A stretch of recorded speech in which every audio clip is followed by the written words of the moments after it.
Hey friends, glad you're here at Veil Soul. We've cooked up something special. What if Tsunade discovered Naruto's forbidden power and swore to hide it from the entire village? Liking and subscribing really helps us out. Okay, story time. Chapter 1, The Thing Beneath the Seal. The rain hadn't stopped in 3 days. Tsunade was in the middle of forging the daimyo's signature on a trade agreement when Shizune kicked the office door open. That was the first sign something had gone wrong, because Shizune didn't kick doors. Shizune knocked, apologized for knocking, and then knocked again. "Tsunade-sama, if it's about the import tax, I already told them. It's Naruto." The brush stopped. A black bead of ink swelled at the tip and dropped onto the silk of the daimyo's seal, spreading like a small wound. Tsunade looked up. Shizune's hair was plastered flat against her temples. Taunton was tucked under one arm, squealing softly. Behind her in the corridor, 2 ANBU stood at attention, and between them, slung across Kakashi's shoulder like a wet sack of laundry, was a boy in an orange jacket so dark with blood it had gone the color of rust. "What happened?" Tsunade said. It wasn't a question. Her voice had gone perfectly flat, the way it always did right before someone in the room got hurt.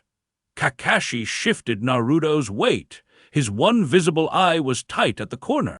Mission was a B-rank escort, supposed to be 3 Nukenin at most. There were 11. I got the client out. Sakura's at the gate hospital with a concussion. Sasuke broke his collarbone covering the retreat. A pause. Naruto held the bridge. Held it how? Alone, for about 6 minutes. Kakashi's voice did that thing where it tried very hard not to sound like anything. When I came back for him, there were 8 bodies and he was face down in the river. Tsunade was already moving. She was at the window before Shizune finished her next breath, and out of the window before the ANBU could think to follow. She landed in the courtyard in a spray of rainwater, vaulted the railing of the hospital wing, and was kicking open the doors to the emergency ward before the rain on her shoulders had time to soak in. "Trauma Bay, now! Hokage-sama, we have a protocol. Move!" They moved. She had her hands on him before they finished laying him on the table. The jacket was easy. She peeled it off in 2 pieces because the zipper had been welded shut by something hot. Underneath the boy's chest was a topographical map of damage. 2 ribs displaced inward. A sword wound under the left clavicle that had nicked the subclavian. Burns along the right flank in the unmistakable scalloped pattern of a high-voltage raton. A puncture through the abdomen that had missed the descending aorta by the width of a chopstick. Any one of those should have killed him. All 4 together should have killed him 3 times. Her hands lit up green and she pressed them flat to his sternum. "Hand me the chakra stabilizer." "Shizune, I want a full panel, blood gas, seal integrity scan, the works." She pointed at the nearest medic without looking. "If he flatlines, you do not, under any circumstances, defibrillate. He has a tailed beast in his gut. You'll set the seal screaming. Understand?" "Why, yes, Hokage-sama." "Then make yourself useful." She worked. It wasn't elegant medical ninjutsu. Elegance was for showpieces and exams.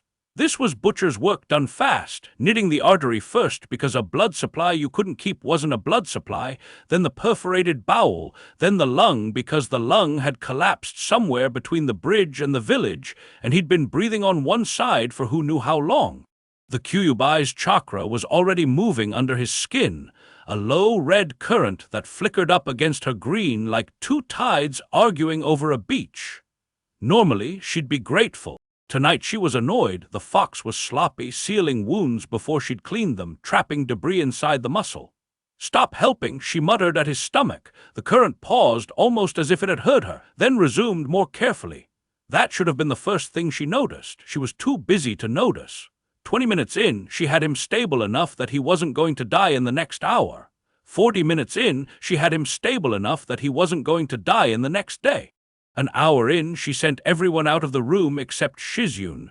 "Lock the door." Shizune locked the door. "Now the windows." "Tsunade-sama, what? Just do it." The blinds came down. The seals on the window glass flared faintly as Shizune ran a finger along them, activating the privacy ward that the Hokage personal trauma bay had built into it for occasions Tsunade had never expected to actually use. Tsunade rolled her neck once. Then she placed both hands over the boy's stomach, where the spiral of the seal was just barely visible through the smeared blood, and she did something she rarely did anymore. She looked. Diagnostic jutsu at the highest level isn't really looking. It's listening with your hands. You send a thread of your own chakra into the patient, and you feel the way their system answers, the way blood moves, the way nerves fire, the way the soul, if you wanted to be unscientific about it, and Tsunade did not, sits inside the meat. Most medics never went past the surface layers. Tsunade had gone deeper than any medic alive.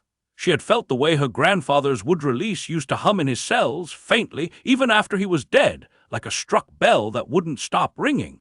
She had felt Orochimaru's chakra back when it still belonged to a human being. She knew what was supposed to be in a body and what wasn't. She slid her thread of green down past the muscle, past the seal, past the cage where the nine-tails snored like a drunk uncle, and something on the other side of the cage turned its head and looked at her. Tsunade did not gasp. She had not gasped at anything in 20 years, but her shoulders locked, and Shizune, who had been watching her face, took an involuntary step backwards into the instrument tray. "Tsunade-sama, what is it? Is it the fox? Quiet! Is he quiet, Shizune?" The thing on the other side of the cage was not the fox. The fox was right there, sour and red and snoring. The thing was behind the fox. Underneath the fox, the way the foundations of a building are underneath the building. It had no shape that Tsunade's diagnostic sense could parse. It felt the way a deep lake feels when you swim out too far and your foot kicks something cold and old and slow, and you decide very quickly to swim back. It was looking at her, not with eyes. With the same patient attention a sleeping animal gives a sound it hasn't quite decided to wake up for. She held very still. Her green thread of chakra hung in the dark space between her and it, and she was suddenly, painfully aware that the thread was a tether, and that the thing on the other end could pull. It didn't pull. It shifted, resettled, like a cat adjusting its weight on a sunlit floor. Then the attention slid off her and away, and the dark thing went back to whatever it had been doing before, which was, as far as she could tell, waiting. Tsunade pulled her chakra back, slowly. She did not yank. Yanking, she felt with absolute certainty, would be a mistake. When her hands were her own again, she stood up straight, walked to the sink, turned the cold tap on full, and put her face under it. Shizune watched her, white as the tile. "Tsunade-sama, give me a minute." "Tsunade-sama, what was that?" "I said give me a minute, Shizune." She stayed under the water until her ears stopped roaring. Then she shut off the tap, dried her face on a towel that smelled of antiseptic, and turned around. Naruto lay on the table, 12 years old, whisker marks, mouth slightly open, a small bubble of drool at the corner of his lip, the picture of a boy who had napped through a history lesson, except for the surgical thread holding his abdomen together. "Shizune, yes, what you just saw in this room, what you saw on the readings, what you felt in the air, what you saw on my face. None of it happened." Shizune's hand tightened on the edge of the tray. "Tsunade-sama, say it back to me." "None of it happened." "Good." Tsunade walked over to the table. She looked down at Naruto for a long moment. Then she reached down and brushed a piece of wet hair off his forehead with a gentleness that did not match anything else about her in that moment. "None of it happened. He had a rough mission. The fox did the rest. That's the report. That's the only report. Do you understand me, Shizune? I understand the words." Shizune's voice had gone small. "I don't understand why." Tsunade didn't answer for a long time. Outside, the rain had thinned to a hiss. She could hear, very faintly, the bells on the hospital roof that the orderlies hung up every winter for the children's ward. They sounded delicate and stupid, and exactly like the village she had come back to protect. "Because if I tell the council what's inside him," she said finally, "they will either turn him into a weapon or put him in the ground, and I have already buried enough Uzumaki to last me the rest of my life." Shizune said nothing. Tsunade kept her hand on Naruto's forehead. "Get a private room ready, top floor, the one with the seal lattice in the walls. I want him moved within the hour, and I want the duty roster scrubbed so no one knows which room he's in except you, me, and Kakashi." "Kakashi-sensei, I'll handle Kakashi." "And Jiraiya-sama," Tsunade's hand stilled on the boy's forehead. "Jiraiya," she said, "is the one person in this village who can find a thing that doesn't want to be found." She drew her hand back. "Jiraiya is going to be a problem."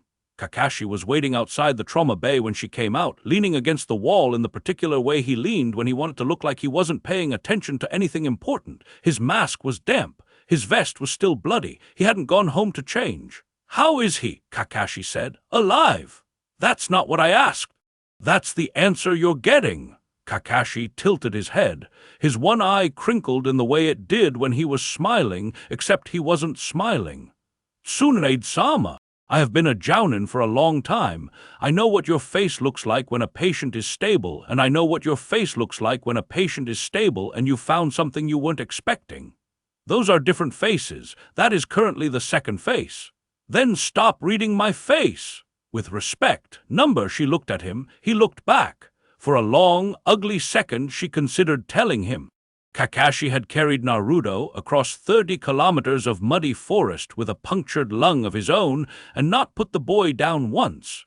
Kakashi had earned the truth in a way most people in this village never would, but Kakashi was also ANBU once. Kakashi had reflexes. Kakashi, told what was sleeping under the fox, might make a decision in the heat of the moment that no one could walk back. He held the bridge for 6 minutes, she said instead. Against 8 enemies, what did it look like? Kakashi went very still. He'd been waiting for her to ask. She could see it. I wasn't there for the start, he said.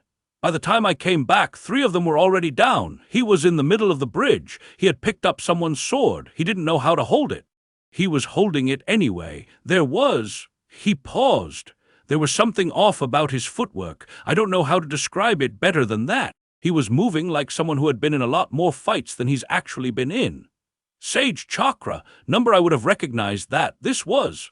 Kakashi struggled with it for a second, and Kakashi rarely struggled with words. Older, smoother, like a habit, he didn't look like he was thinking about it. Tsunade nodded slowly. He killed 3 more after I got there, Kakashi said. I didn't help. He didn't ask for help. The last one ran. Naruto threw a kunai from the bridge. The man dropped about 60 meters down the slope. In the rain, and then he face-planted into the river.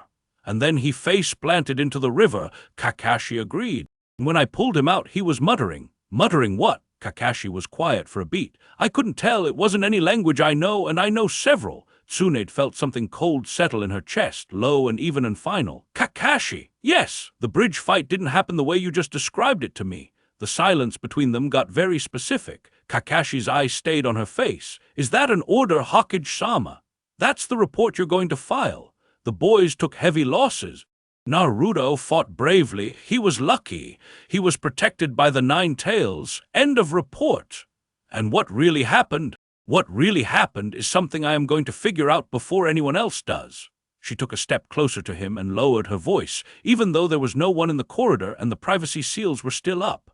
And I'm telling you right now, Haddock, because you are the only person in this village I trust to keep this boy alive with me. If you can't do that, walk away. I'll find another way, but don't lie to me about whether you can do it. Kakashi looked at her for a long time. Then he straightened up off the wall just slightly and bowed. It was a shallow bow. It was also the most formal thing she had ever seen him do.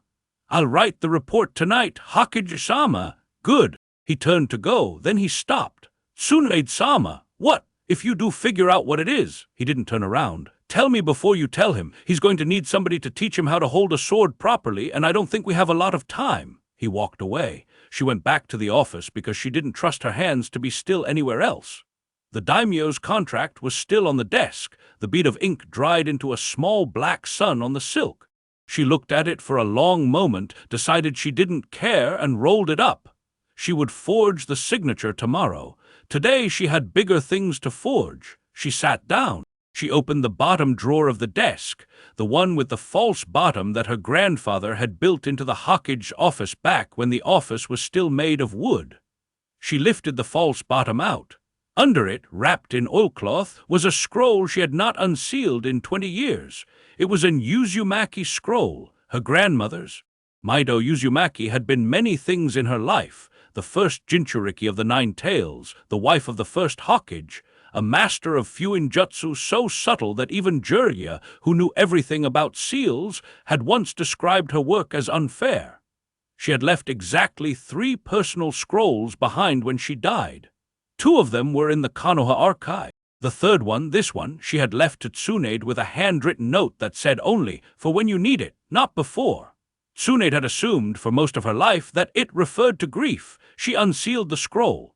The paper inside was thin as a moth's wing. The script was old enough that Tsunade had to slow down and parse some of the characters, because the strokes belonged to a calligraphy style that hadn't been current since before the founding of the village. The first lines read, "To my granddaughter, who I have not yet met, but who will, I think, be the only one stubborn enough to read this." Tsunade made a small sound that wasn't quite a laugh. She read on.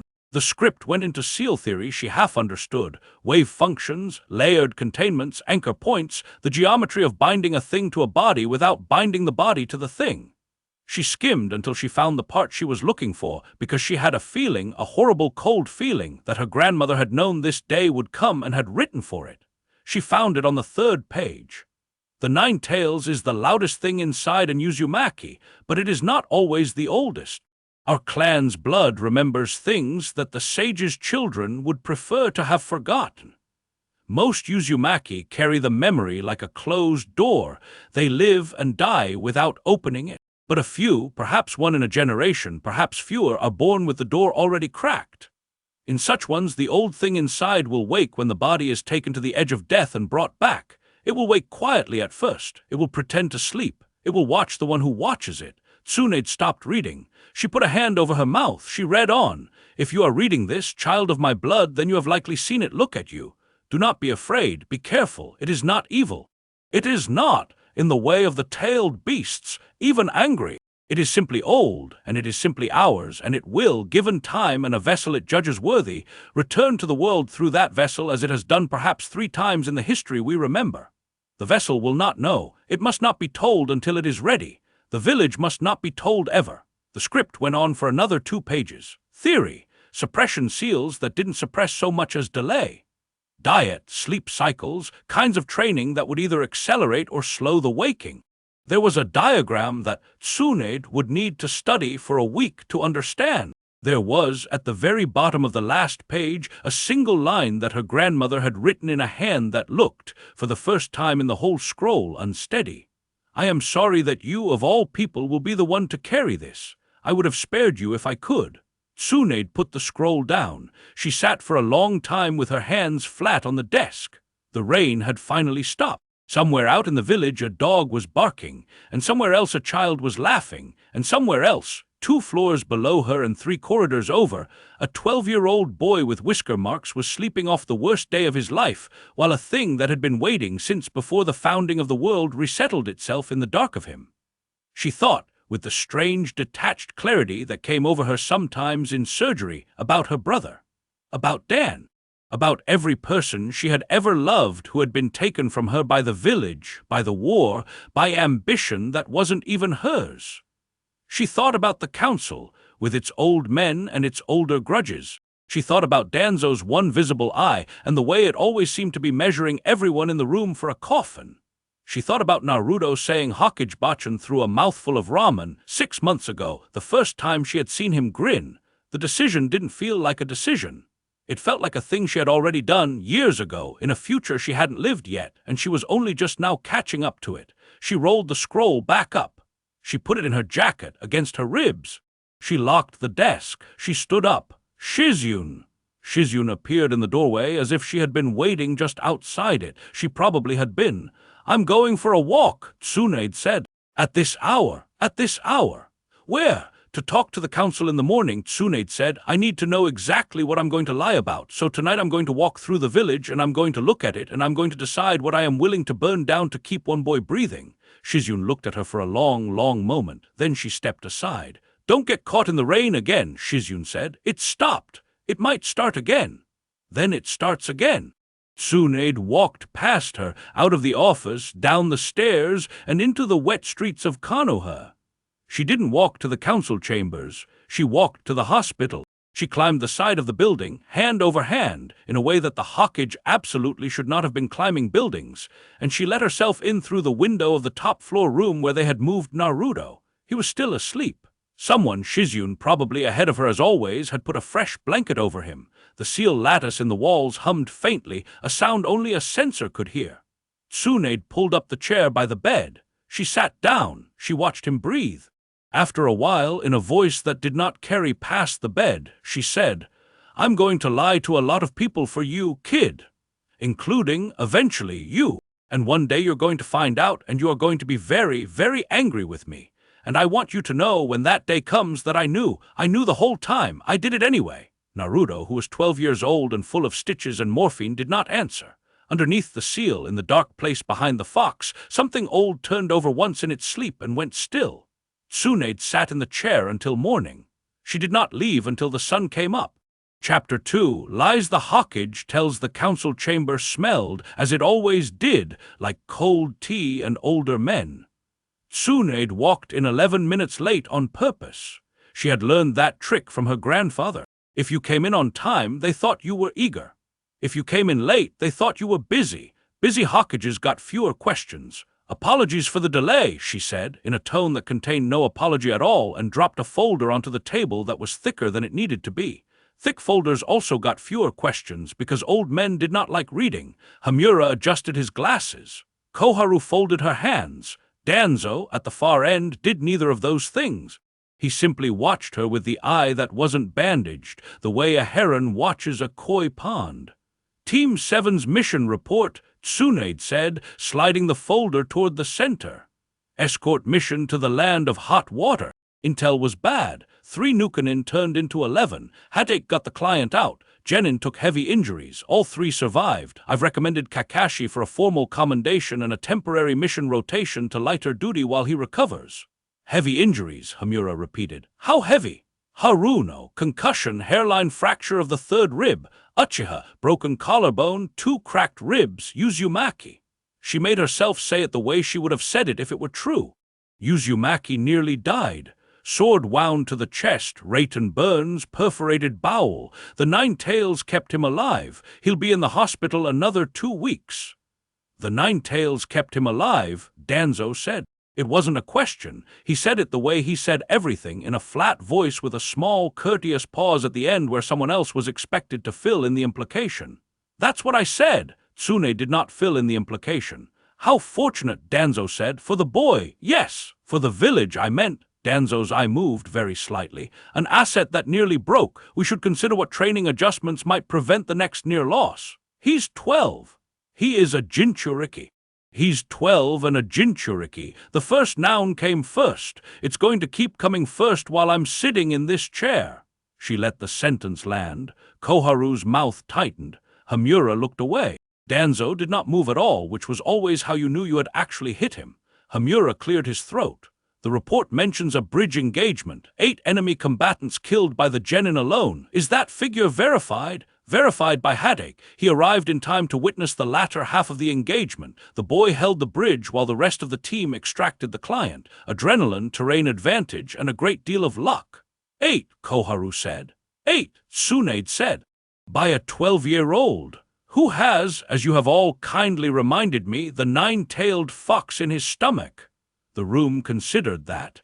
Tsunade let them consider it. She had spent the last 6 hours rehearsing the shape of this particular lie, and the shape of it required the council to do half of the work themselves. If she sold the story, they would buy it suspiciously. If she let them sell it to her, they would buy it as their own idea and they would defend it later. "Still," Hamura said slowly, 8 is a great deal of luck." "It is, which is why I'm not sending him out again until I've personally cleared him." Tsunade leaned back. "Any other concerns?" "1, Danzo said." She waited. "I would like a copy of the medical file." "Number," he blinked. It was the smallest possible motion, just the eyelid touching down and lifting again, but in Danzo it was a flinch. "I'm sorry, no. Number, on what grounds?" "On the grounds that the boy is a minor, the file contains classified information about a Jinchuriki seal, and the last time a copy of a Jinchuriki medical file left my office, it ended up in Iwa within 3 weeks. She smiled with no warmth at all. "The leak was never traced. I'd hate to repeat the experience." "That was 20 years ago."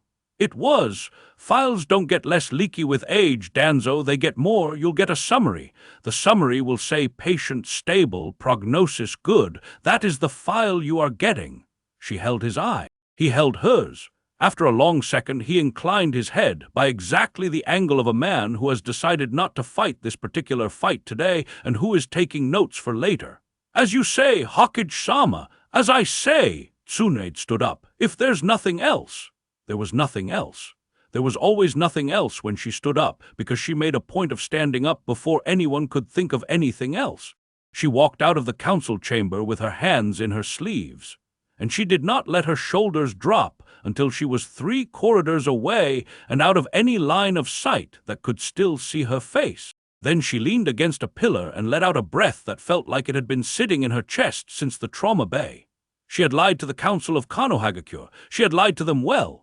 That, she realized with a small unpleasant lurch, was going to be the easy part.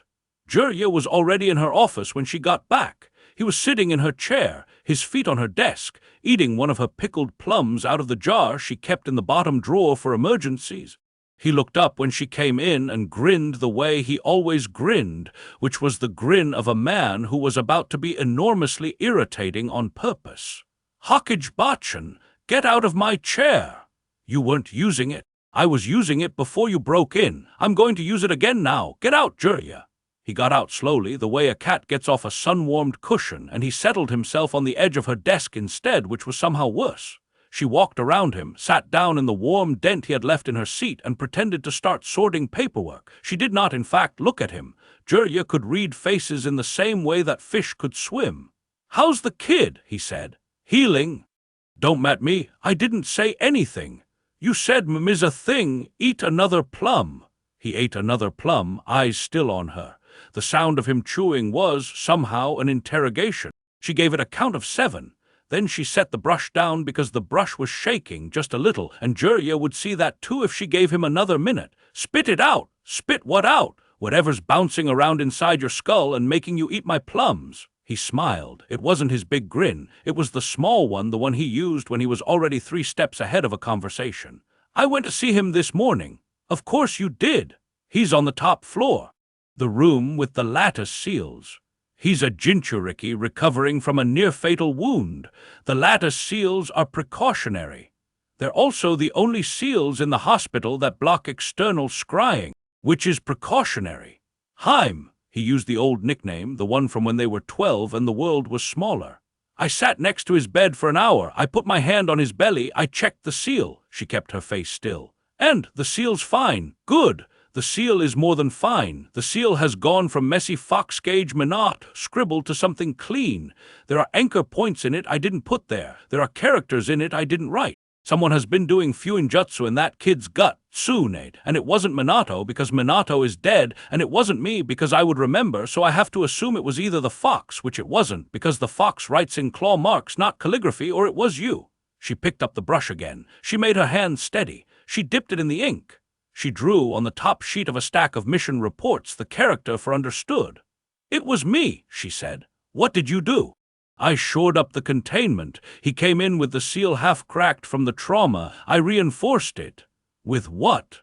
"With fuinjutsu, Jirya. What do you want me to say? I patched the holes." "Heim." He leaned forward. His grin was gone now.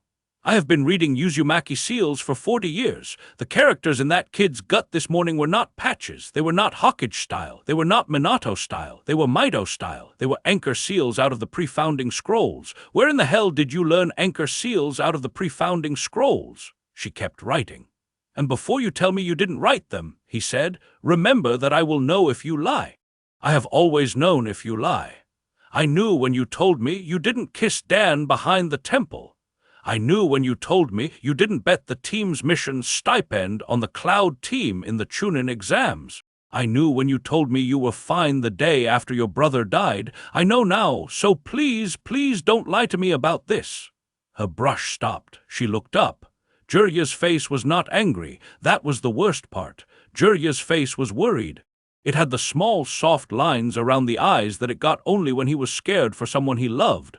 And there were exactly 2 people Jirya had ever been scared for like that in his life, and one of them was lying upstairs in a bed with stitches in him, and the other one was sitting across this desk holding a wet brush. "Jirya," she said. "Yeah, I need you to trust me for 3 weeks." He didn't answer. 3 weeks, she said. "After 3 weeks, if I haven't told you what's happening, you can kick down my door and you can yell at me and we can fight in the courtyard like we used to, and I will let you win 1 round on points. But for 3 weeks you do not look at the seal. You do not ask the boy questions. You do not pull at threads. You let me handle this. And if something goes wrong in the 3 weeks, Then I come and find you and I tell you everything. You swear. I swear. He searched her face for a long time. Heim, he said finally, I have known you since you were taller than me. I have watched you make a lot of decisions that broke my heart. I have only ever watched you make about 3 that actually scared me. He picked up another plum and looked at it and then put it back in the jar without eating it. I think this is one of those 3. I know, 3 weeks, 3 weeks. He stood up, he walked to the door. At the door he stopped without turning around and he said, if you ever in those 3 weeks decide you can't do it alone, I know where you live. You know where I drink. I live everywhere. He went. She sat for a long time looking at the door. She had not exactly lied to him. She had asked him not to ask. He had more or less agreed. The little corner of her chest where their 40-year friendship lived was still intact, but it had a hairline crack in it now, and she could feel the air moving through. 3 weeks, she thought. In 3 weeks I will know more. In 3 weeks I will have something to tell him that isn't a lie. She did not, even in the privacy of her own skull, finish the thought with probably. Naruto woke up on the morning of the 4th day. She had told the nurses to send for her the moment his eyes opened. They did not have to send for her because she happened to be in the room, pretending to read a chart she had already memorized. He stirred. He muttered something. He turned his head on the pillow and his eyes cracked open by about a millimeter. Ba-chan, brat, am I dead? Number feels like dead. You're not dead, you're stitched. There's a difference. Don't move your stomach for another 2 days or I'll stitch you again with my eyes closed. Okay, a pause. Ba-chan, what? I'm hungry. She laughed before she could stop herself. It was a short, ugly laugh with 3 nights of no sleep in it, and as soon as she heard it, she was annoyed at herself. She covered it with a snort. Of course you're hungry. You've been on a chakra drip for 4 days. The kitchen's bringing rice porridge in 20 minutes. You're going to eat the rice porridge and you're not going to complain that it isn't ramen. How much complaining? None. That's a lot of none. None is exactly the right amount of none. Eat the porridge. He made a small, unhappy sound. Then he tried, with the small kind of motion that 12-year-olds make when they think they're being subtle, to sit up. His abdomen pulled. His face went white. He lay back down. Right, he said in a small voice. Right. She sat down on the edge of the bed. She did not, at first, do the diagnostic. She watched him. He had a bit more color than he'd had yesterday. The whisker marks on his cheeks were more defined than usual. They did that when his chakra was running hot, the way some people's veins stood out on their hands. The bruise on his temple had healed completely. The sword wound under his clavicle was a thin pink line under the bandage edge, and that was 4 days of healing on what should have been 3 months of damage. The fox was working overtime, or something was. Naruto! What do you remember about the bridge? He was quiet for a long moment. Not a lot. Try. I remember Sasuke yelling. I remember Sakura-chan going down. I remember picking up Kakashi-sensei's hit 8. I don't know why it was just on the ground and putting it in my pocket. His brow furrowed. I remember somebody coming at me with a sword. I remember the sword being heavy. I remember it not being heavy anymore. I remember, he stopped. Remember what? I remember not being scared. He said it like it bothered him. He said it like it was the part he wanted to ask her about. Why does that bother you? Because I'm always scared, Ba-chan. He turned his head and looked at her. I'm scared all the time, in every fight. Sasuke says it's because I'm dumb, but I'm not dumb, I'm scared. I just don't quit. There's a difference. But on the bridge, there was a part where I just wasn't. I was watching the sword come at me and I knew exactly where to step, and I stepped there. And then there were 6 guys instead of 7, and I didn't really see how that happened. And then there were 4 guys, and then he trailed off. He looked at the ceiling, and then I was in the river. She didn't answer right away. Ba-chan, yeah, is that the fox? The question landed in the middle of the room like a thrown kunai. She did not flinch. She had been ready for the question for 4 days. She had a whole speech ready for it, and the speech was very good, and the speech was a lie, and as she opened her mouth, she suddenly found that she did not want to give the speech in this particular shape. She wanted to give a smaller, more honest version of it. A lie that was at least near the truth, so that later, when he found out, she could say, I told you part of it. I told you as much as I could. It's something, she said. The fox is part of it. Your body's been through a lot of changes in the last year, kid. Your chakra capacity is bigger than most jounin. Your healing is faster than mine. Sometimes when bodies are pushed hard enough, instincts come online that we didn't know we had. Sometimes those instincts come from the fox.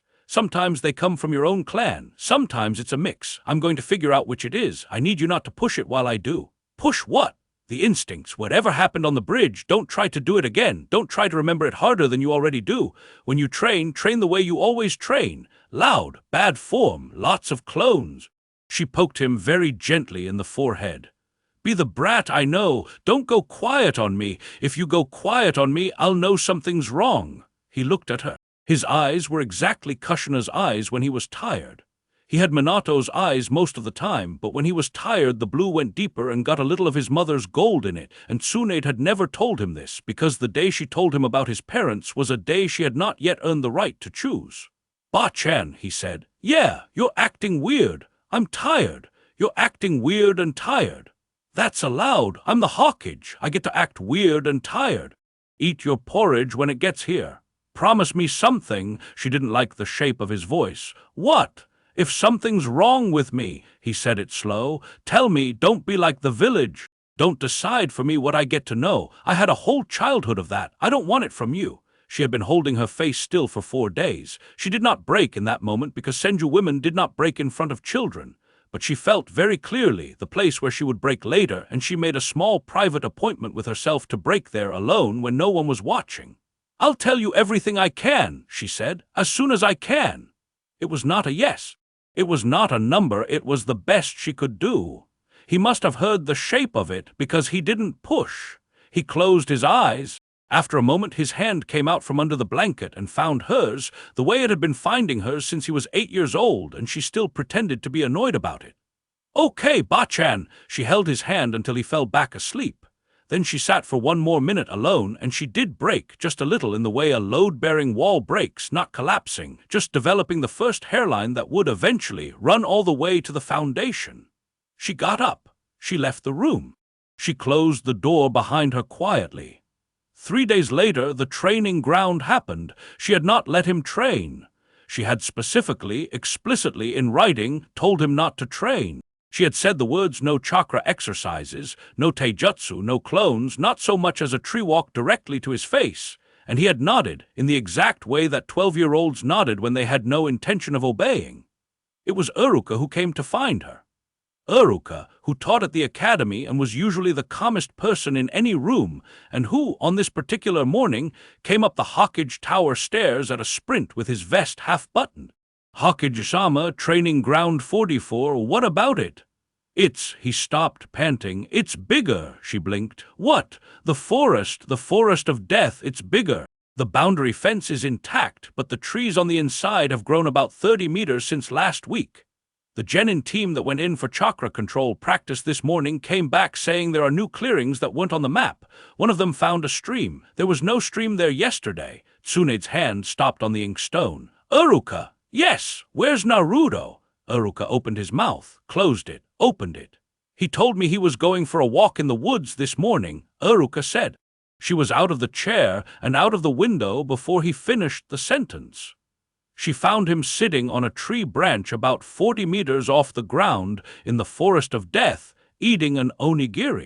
The branch he was sitting on was twice the thickness of her waist. She knew this particular tree. She had passed it on patrols when she was a chunin. It had been then exactly half the size it currently was. She landed on the branch beside him. He looked up. He had rice on his cheek. Hey, Ba-chan, Naruto. Yeah, what did you do? To what? To the forest, Naruto. He looked around. He looked at the tree under his feet. He looked at the canopy. He looked back at her with an expression of such complete, blank, 12-year-old confusion that for 1/2 second she almost believed him. It was already like this when I got here, he said. Naruto! I just came to sit. Naruto! He chewed his onigiri slowly. He swallowed. He looked at his sandals. Okay, he said, maybe I did one tree. One tree. There was a little tree. It was like this big. He held his hand at knee height. It was sad. It was in the shadow of the big trees and it wasn't getting any sun. I dunno. I put my hand on it. I wanted it to be bigger. And then it was bigger. And then a couple of the other trees got bigger too. I don't think I did those ones on purpose. She closed her eyes. She opened them again. Show me. I'm not supposed to push the instincts, you said. Show me. He shrugged. He climbed down off the branch in a way that took him about 3 seconds for 40 meters. He landed in the leaf litter. He looked around for an appropriately sad tree. He picked one, a thin, half-yellow sapling that had been getting bullied by the canopy. He put his hand on it. He did not make a hand sign. He did not channel chakra in any way Tsunade could detect with her sensor field. He just looked at the little tree, almost fond, and the sapling grew. It grew the way trees grew in time-lapse paintings, except in 3 seconds instead of 50 years. The trunk thickened. The bark cracked and reformed. Branches reached up and out and elbowed the bigger trees aside, which the bigger trees allowed with what Tsunade could only describe as a kind of politeness, leaning back to make room. New leaves unfurled. A small bird that had been sitting on a nearby branch looked deeply offended and flew away. Naruto took his hand off the new, large tree. "See," he said, "that!" Tsunade did not answer. She was looking at the tree. The pattern of the bark was unmistakable. She had grown up under trees with that pattern. Her grandfather had planted trees with that pattern in the courtyard of the Senju compound, and they had outlived him by a century. It was Mokuton.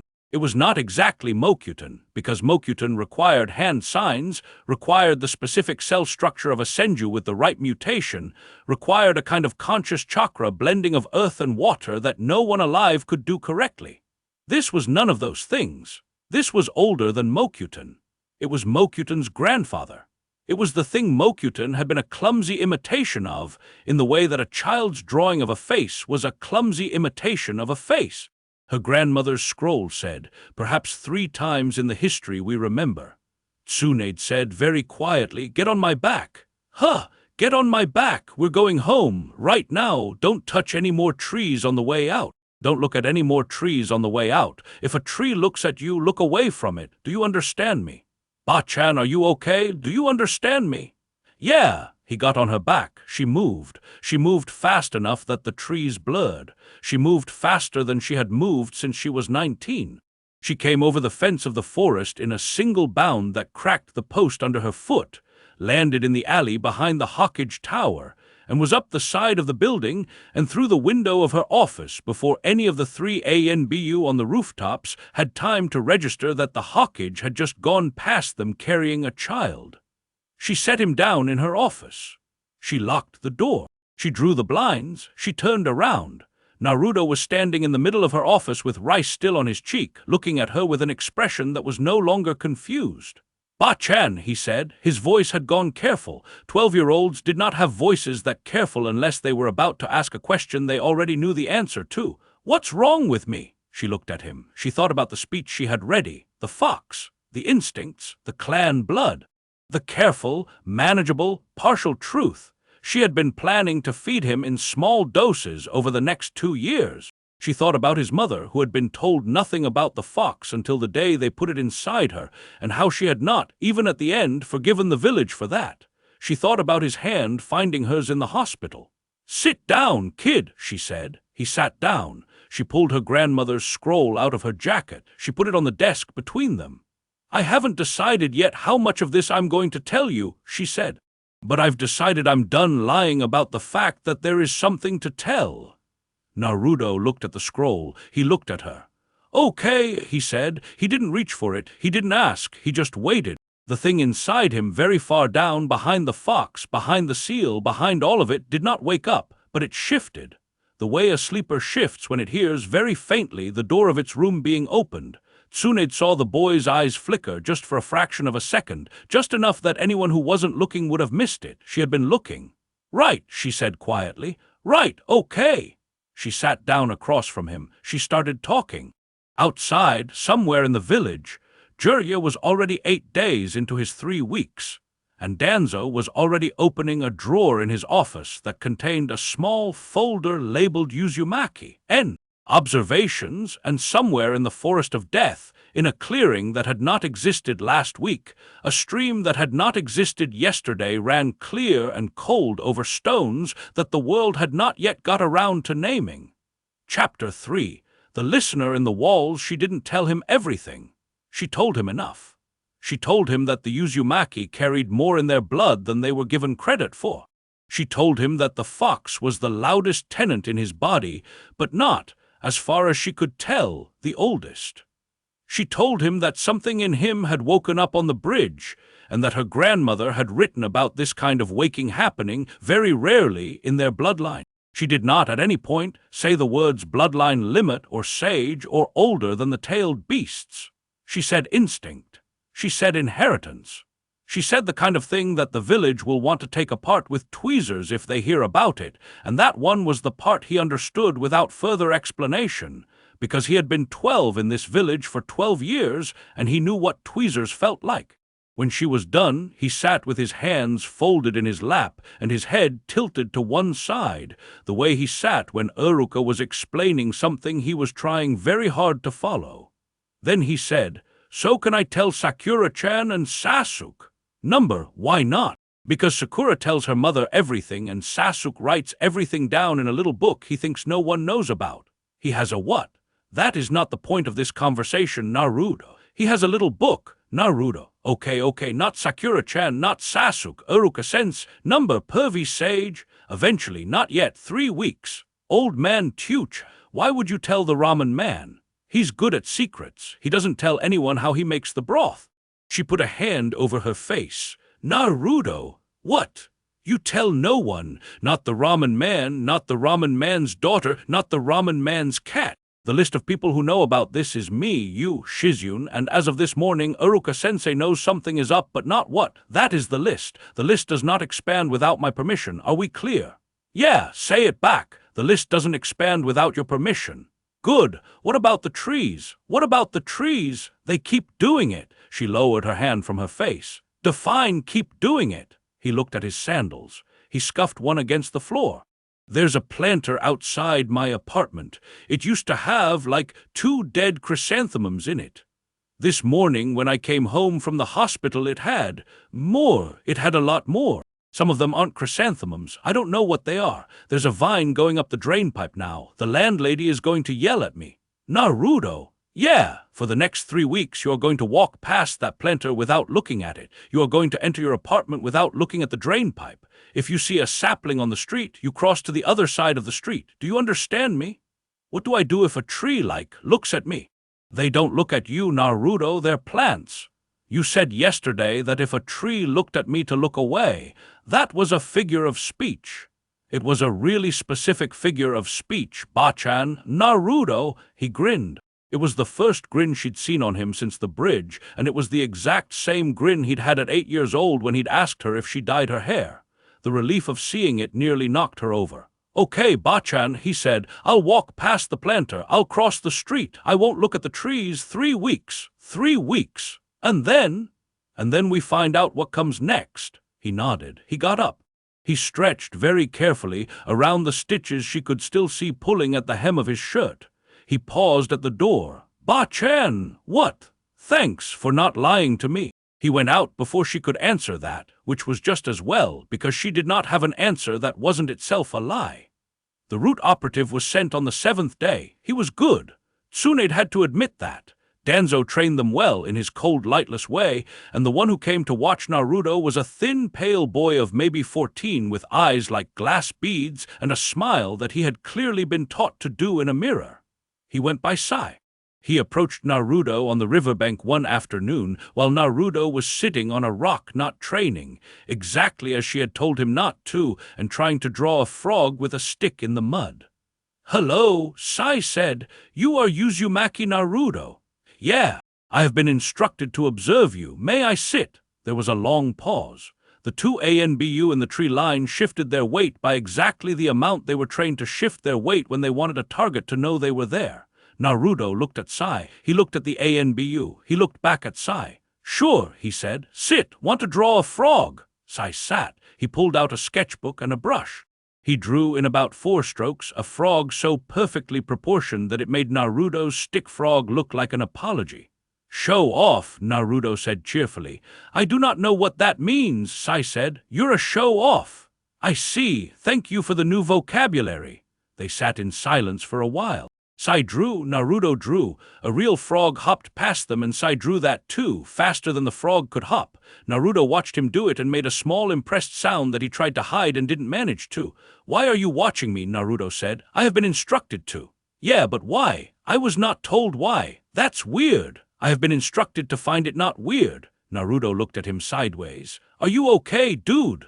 I am functional, thank you. That's not what I asked. Sai paused, brush hovering over the paper. He looked at Naruto in a way that suggested he had not, in fact, been trained for that particular question, and that the absence of training had created a small momentary glitch in the program. Then he smiled the mirror smile. I am functional, he said again. Thank you. Naruto did not push. He went back to his stick frog. He drew, very carefully, a small flower next to it, because Bachan had told him not to draw flowers near the planter, but she hadn't said anything about flowers in the mud. The flower stayed mud. He let out a breath he hadn't realized he was holding. Hey, he said after a while. Yes, what's your favorite food? Sai did not have a favorite food. Sai had not been given a favorite food. Sai understood that having a favorite food was a thing other people did, and he had built in the long evenings of his training a kind of personal file labeled if asked, say, and the file had things in it like tofu and plain rice, and he opened the file now and said, Tofu, cool, mine's ramen. I am aware. You're aware. It is in your file. I have a file. Everyone has a file. Huh, Naruto considered this. Do you have a file? There was another small pause. I am, Sai said, the file. Naruto looked at him for a long time. Then he said, That's the saddest thing anyone has ever said to me, dude. I do not know what that means, Sai said. It means we're gonna get ramen tomorrow. I'm buying. You're going to eat ramen and not tofu, and I'm going to ask you what your real favorite food is afterward. And if you don't have one, we're going to keep eating until you find one. That is not in my instructions. Yeah, well, Naruto stood up. He brushed mud off his pants. It's in mine now. 6 o'clock, Ikarakus. Don't be late or I'll come find you. He left. Sai sat on the riverbank for another 40 minutes after Naruto had gone. He drew, on the last page of his sketchbook, a stick figure of a frog. It was a terrible drawing. He had never made a terrible drawing on purpose in his life. He sat looking at it for some time. Then, very carefully, he closed the sketchbook and put it away, and he did not include the existence of the terrible frog in the report he gave to Danzo that night. Sakura figured it out on the 8th day. She figured it out because Sakura was not stupid, and because she had been Naruto's teammate for over a year, and because the new Naruto, the post-bridge Naruto, was almost exactly the same as the old Naruto, but the almost was driving her up a wall. He still grinned. He still ate too much. He still said Sakura-chan in the same dopey voice, but she had noticed, 3 days in a row now, that when she made a hand sign for a katten during sparring practice, his eyes tracked to the correct hand a full half-second before her chakra moved. Naruto did not read hand signs. Naruto could barely make hand signs. Naruto was, on his best day, a brawler with a sword he didn't know how to hold and 1,000 clones. He was not a reader. She watched him for an entire afternoon on the 9th day. She catalogued. She made a small private list in the back of her field notebook. 1. He's faster on his left side. 2. He stopped doing that thing where he leans before he punches. 3. He looked at the broken cherry tree behind the academy on Tuesday, and on Thursday it wasn't broken anymore. 4. The ANBU on the rooftops have changed. There are more of them. They're following him. She closed the notebook. She tapped her pencil against her lip. She thought. Then she walked very calmly over to where he was eating his second bento of the afternoon, and she sat down across from him and she said, Naruto, Sakura-chan, what's going on with you? Huh, nothing. Don't nothing me. I have a list. Sakura-chan, you always have a list. This is a different list. He chewed slowly. His grin held, but the eyes behind it did a thing she had never seen them do before, which was calculate. What's on the list? He said. Number 3 on the list is the cherry tree behind the academy. The grin stayed. The eyes calculated faster. Cherry trees grow back, he said. Not in 2 days, Naruto. This one did. Naruto. Sakura-chan, I don't know what you want me to say. She leaned closer. She kept her voice quiet, because Sakura was many things, but she was not, in this particular moment, an idiot, and she had noticed the ANBU on the rooftops, too. I want you to tell me, she said, if you're okay. The grin slipped, just for a second. It came back, but she had seen it slip. I'm okay, Sakura-chan, Naruto. I am, I promise. There's stuff going on. I can't tell you about it yet. Bachan said, but it's not bad stuff. It's just stuff. And when I can tell you, I will, okay. She looked at him for a long time. In any previous year of her life, in any previous version of this team, she would have pushed. She was a pusher. She had pushed through the academy. She had pushed through the Genin exam. She pushed Naruto and Sasuke and herself. And pushing was the only way she knew to make people give her the answers she wanted. But there was something in his face right now that she had not seen in any of her classmates' faces in 3 years of school, and she recognized it because she had seen it on her mother's face once. When her mother had come home from a hospital appointment she would not talk about, and she had recognized it then too. It was the face of someone who was holding something carefully, because if they set it down it would shatter. "Okay," she said. "Okay. Okay, for now, 3 weeks. He blinked. "How did you? I'm not an idiot, Naruto." "I never said you were. 3 weeks. After 3 weeks you tell me, or I start the list over and I start putting it places you don't like." "Yeah, okay, Sakura-chan." "And Naruto." "Yeah, if it's bad, really bad, now not in 3 weeks." He looked at her. "Now," he said. "Yeah, Sakura-chan, if it gets really bad, I'll come find you." "Good." She got up. She walked away. She did not this time hit him on the back of the head, which was how he knew she meant it. He sat with his half-eaten bento for a long moment, staring after her. The thing inside him, very far down, did not move, but it noticed her. He could feel it noticing her, the way you can feel a sleeping cat in another room turn its head when someone it doesn't know walks in. He didn't like that. He made a small mental note to tell Ba-chan. Then he ate the rest of his bento, because Ba-chan had also said eat normally, and he was determined to follow at least one of her instructions to the letter. The root-op found out something useful on the 11th day. Sai did not mean to find it out. He had been for 4 days now going to ramen with Naruto, and the file labeled if asked. Sai had been getting unhelpfully cluttered with information that was not lies, but was also not exactly what Danzo had asked for. Naruto liked the miso. Naruto thought Sai should try the shio. Sai had tried the shio. Sai had not put shio ramen in the file, because the file was supposed to be plain rice, and admitting to a preference for shio felt, in a way Sai did not have words for, like a kind of leak. On the 11th day, walking home from Ikaraku's at dusk, Naruto stopped in the middle of the street and put his hand out and said, "Wait!" Sai waited. "3 on the roof," Naruto said quietly, "and 1 in the alley." Sai did not turn his head. "How do you know?" "I don't know, I just know." "That is not an answer." "Yeah, I know."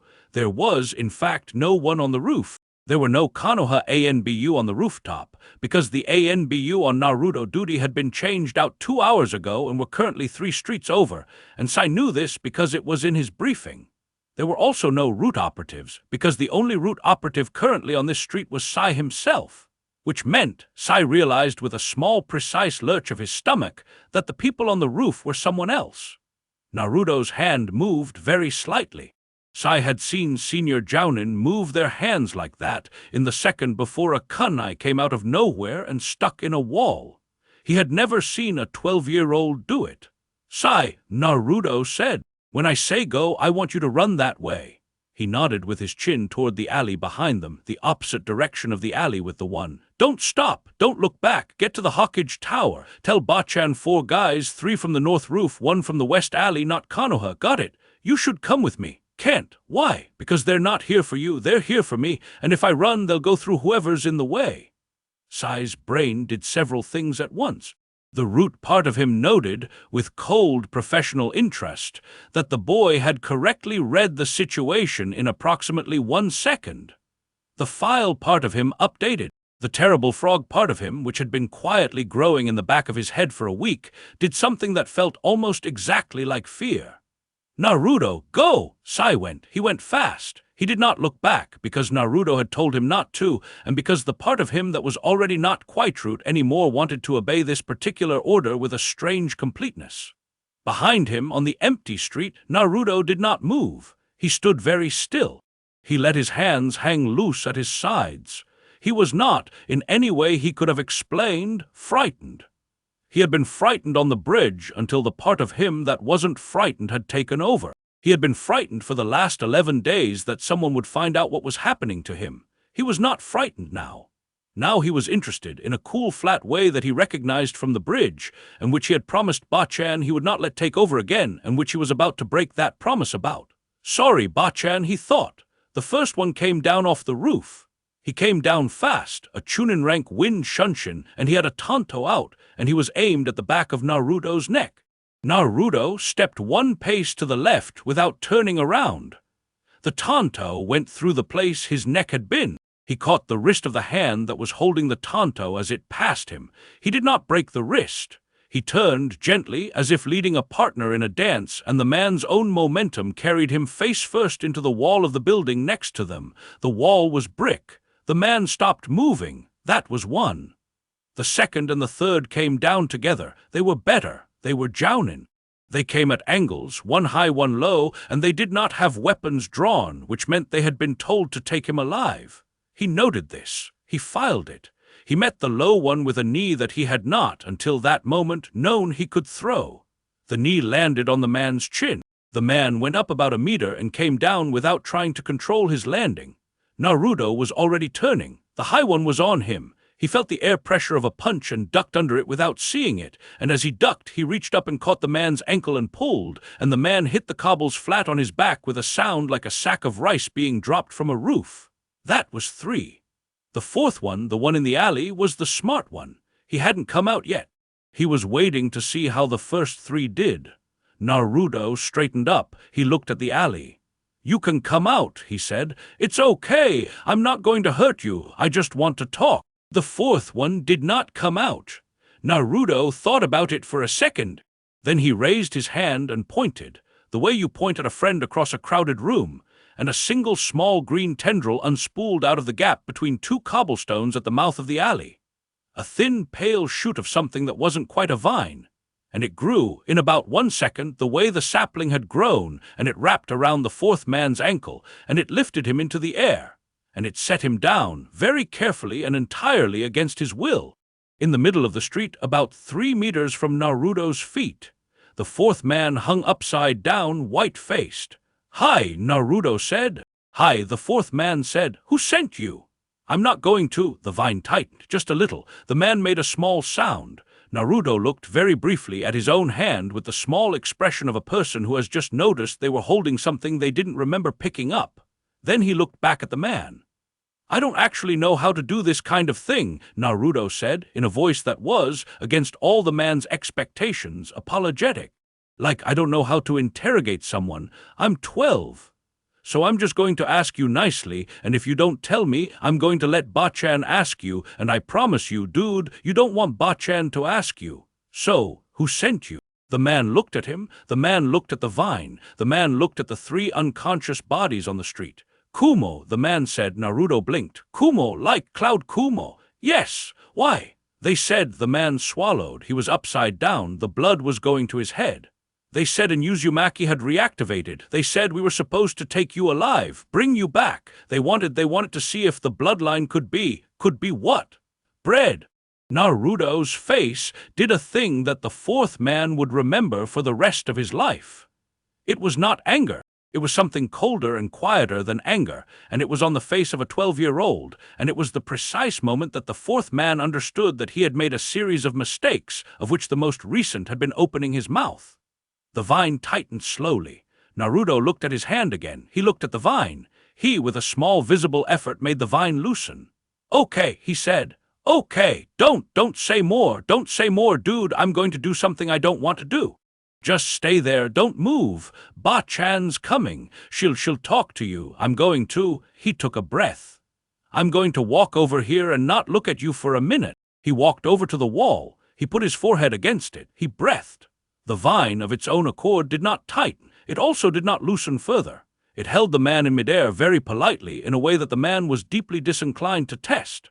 That was how Tsunade found them, 60 seconds later, when she came around the corner of the street at a sprint with Saya Step behind her and 3 ANBU in the trees overhead. She took it in, 3 unconscious bodies. One man hanging upside down from a vine that had no business existing in the middle of a residential street in Konoha. A 12-year-old boy with his forehead pressed against a wall, breathing the slow, controlled breaths of someone who had been told by a medical professional how to breathe through a panic attack. She walked up to him. She put her hand on the back of his neck. She did not say anything for a long moment. She just held the back of his neck the way she had held his hand in the hospital. "Bachan," he said into the wall. "Yeah, they wanted to breed me. I heard.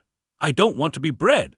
You're not going to be. I almost killed him. You didn't, though. I almost did. You didn't, though. She turned him around. She took his face in both her hands. She looked at him, and she made him look at her, and she said very clearly, "Listen to me. You stopped. That's the only part of this that matters. The instincts came online, you used them, and when they wanted to take you somewhere you didn't want to go, you stopped. You're not the thing inside you. You're the kid who stops. Are you listening to me? Yeah, say it back. I'm the kid who stops."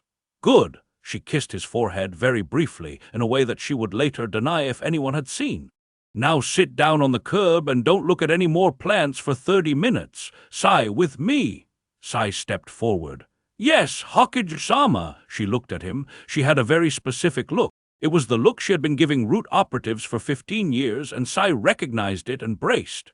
You ran for me, she said. Yes, Hokage-sama. You did not run for Danzo. No, Hokage-sama. Why? Sai opened his mouth. The file opened. If asked, say, the file had several appropriate responses for this question. He looked at the file. He looked very briefly past Tsunade at Naruto sitting on the curb with his head in his hands. He closed the file. He told me to, Sai said. Tsunade studied him for a long moment. What's your name? She said. Sai. Sai, you're going to go back to Danzo tonight. You're going to give him exactly the report he's expecting. Naruto walked you home. Nothing happened. The Kumo team was intercepted by an unrelated ANBU patrol. Are we clear? Yes, Hokage-sama. And Sai. Yes, tomorrow at 6, Ikaraku's. He's buying again. Don't be late. Sai's face did something that no one had ever trained it to do. He did not technically smile, but the muscles around his mouth moved approximately 1 millimeter in a direction that, given another 6 months of practice, would eventually become a smile.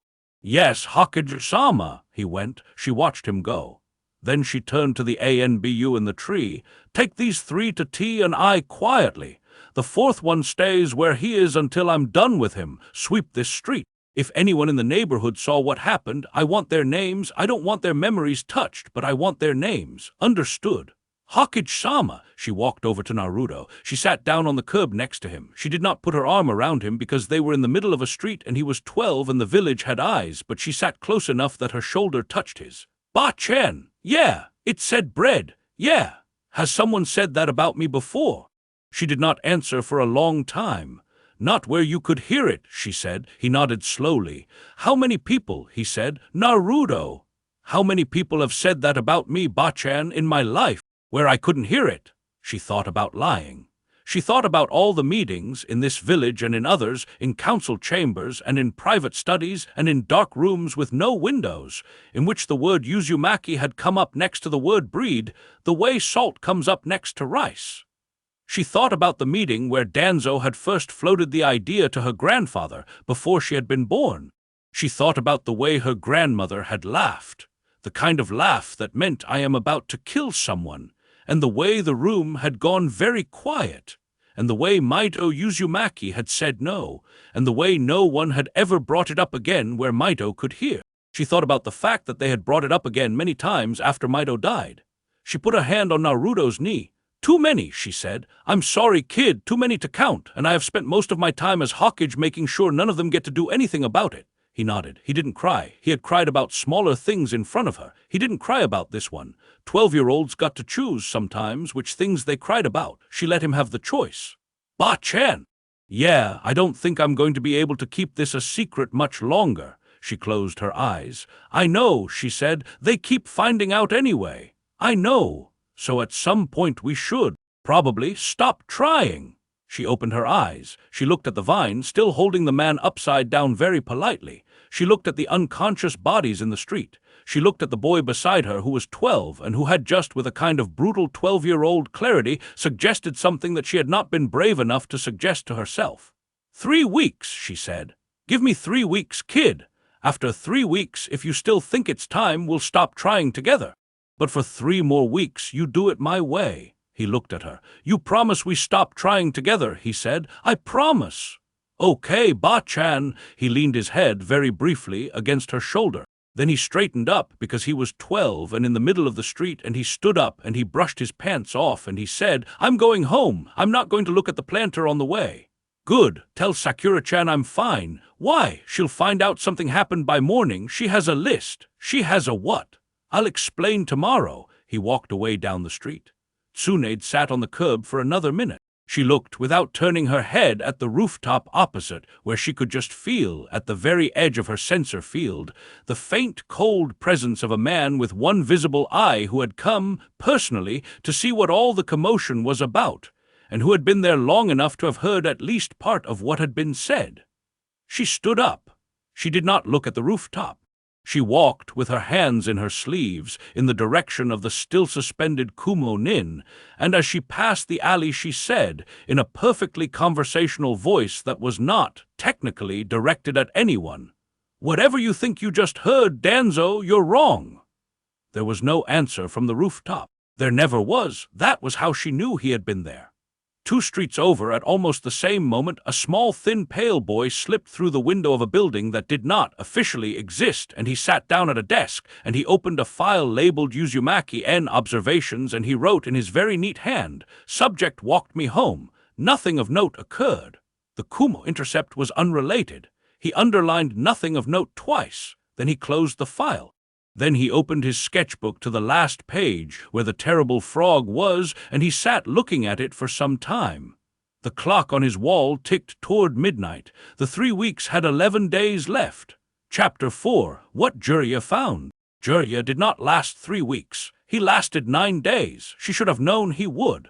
She had known when she made the deal that he would do exactly what he did, which was leave the village within an hour of their conversation, travel for 8 days, do something brilliant and forbidden, and come back having broken the spirit of the deal while preserving the letter of it. Jiraiya had been doing this since he was 8. It was the most reliable thing about him. He came in through her window at 4 in the morning on the 10th day.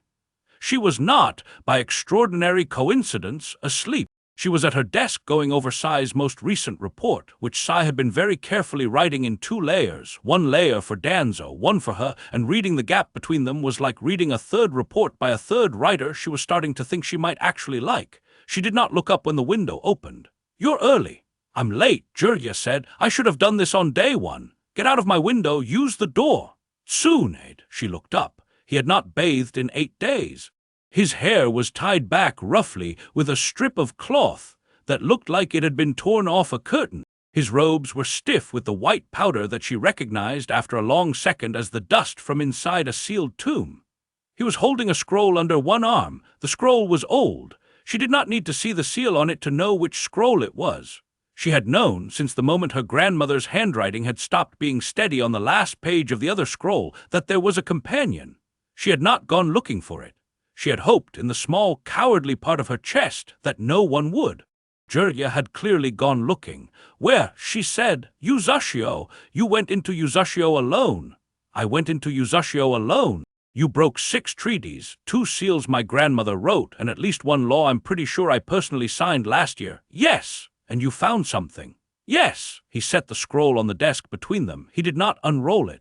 "Heim," he said, "read it, and then we are going to have a conversation. And then we are going to figure out what we are going to do, because what you are doing right now is not going to work. I have loved you for 40 years. I am telling you it is not going to work." She looked at the scroll. She did not open it immediately. She poured them both tea very slowly, because pouring tea was one of the things her hands knew how to do without her chest having to be involved. She set his cup in front of him. He didn't touch it. Then she unrolled the scroll. It was not a long scroll. Her grandmother had been a writer of long scrolls and short scrolls in equal measure, and the short ones had always been the bad ones, because Maido Uzumaki wrote concisely when the subject was something she didn't want to write about. This scroll was 3 paragraphs. The first paragraph identified, by name, the thing inside Naruto. It used a word in old Uzumaki that Tsunade had to read 3 times before she could parse it. The closest translation in modern speech was the deep root. It was, Tsunade understood after a long moment, the same word the Uzumaki had used for the thing Hashirama had been able to do, the thing that the world had renamed Mokyuten and assigned to the Senju, because the Senju had married into the Uzumaki, and the world had not paid attention to which side the gift had come from. That part she had suspected. The second paragraph said that the deep root, when it woke fully, was not a power so much as a direction. It pulled. It pulled the vessel toward a particular shape of being, toward stewardship, toward growth, toward the slow, patient work of making places that were dead become places that were alive. It could not be used as a weapon for long, the scroll said, without breaking the user. The deep root did not like being a weapon. It tolerated it briefly. It pulled the user always back toward the orchard. That part she had also suspected, in a vaguer way, after watching a vine politely hold a man upside down rather than crush him. The third paragraph was the one Jirya had come back for. The third paragraph said that the deep root, when it woke, changed the world around the vessel, not by accident. By design, the world reorganized itself in small increments around the place where the vessel stood. Streams found new courses, trees grew where trees had not been, animals came, people came, villages eventually came. The deep root had, in the 3 previous times in remembered history that it had woken, built a village under the feet of the vessel, whether the vessel had wanted to or not. The vessel had become the heart of a place, and the place had grown around the vessel like a pearl around a grain of sand. Tsunade read the paragraph 3 times. She set the scroll down very carefully. Jirya, yes. Konoha is already a village. Yes. So what does the deep root do when it wakes up in the heart of a village that already exists? Jirya looked at her.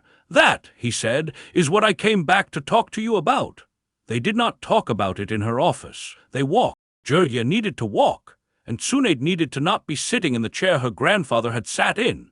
And so they walked, at 4:30 in the morning, out of the Hawkage Tower and down the long stone path that ran behind the administrative buildings, and into the old part of the village, where the streets still had wooden shutters and the wells still had wooden lids and the air still smelled, faintly, of the orchard that Hashirama had grown in the first year of the village's founding. They did not pass anyone. Konoha at 4:30 in the morning belonged to the bakers and the cats and no one else. It eats villages, Tsunade said, finally. That's what you're telling me. It eats existing villages and regrows them around the vessel. That's not what I said. That's what you said.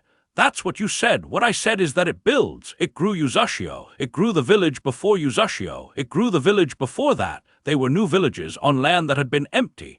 The deep root has never woken inside an existing village before because every previous vessel was in a place that hadn't been claimed yet. So we don't know what it does. We don't know. Educated guess, Jirya, you're the seal master. Guess.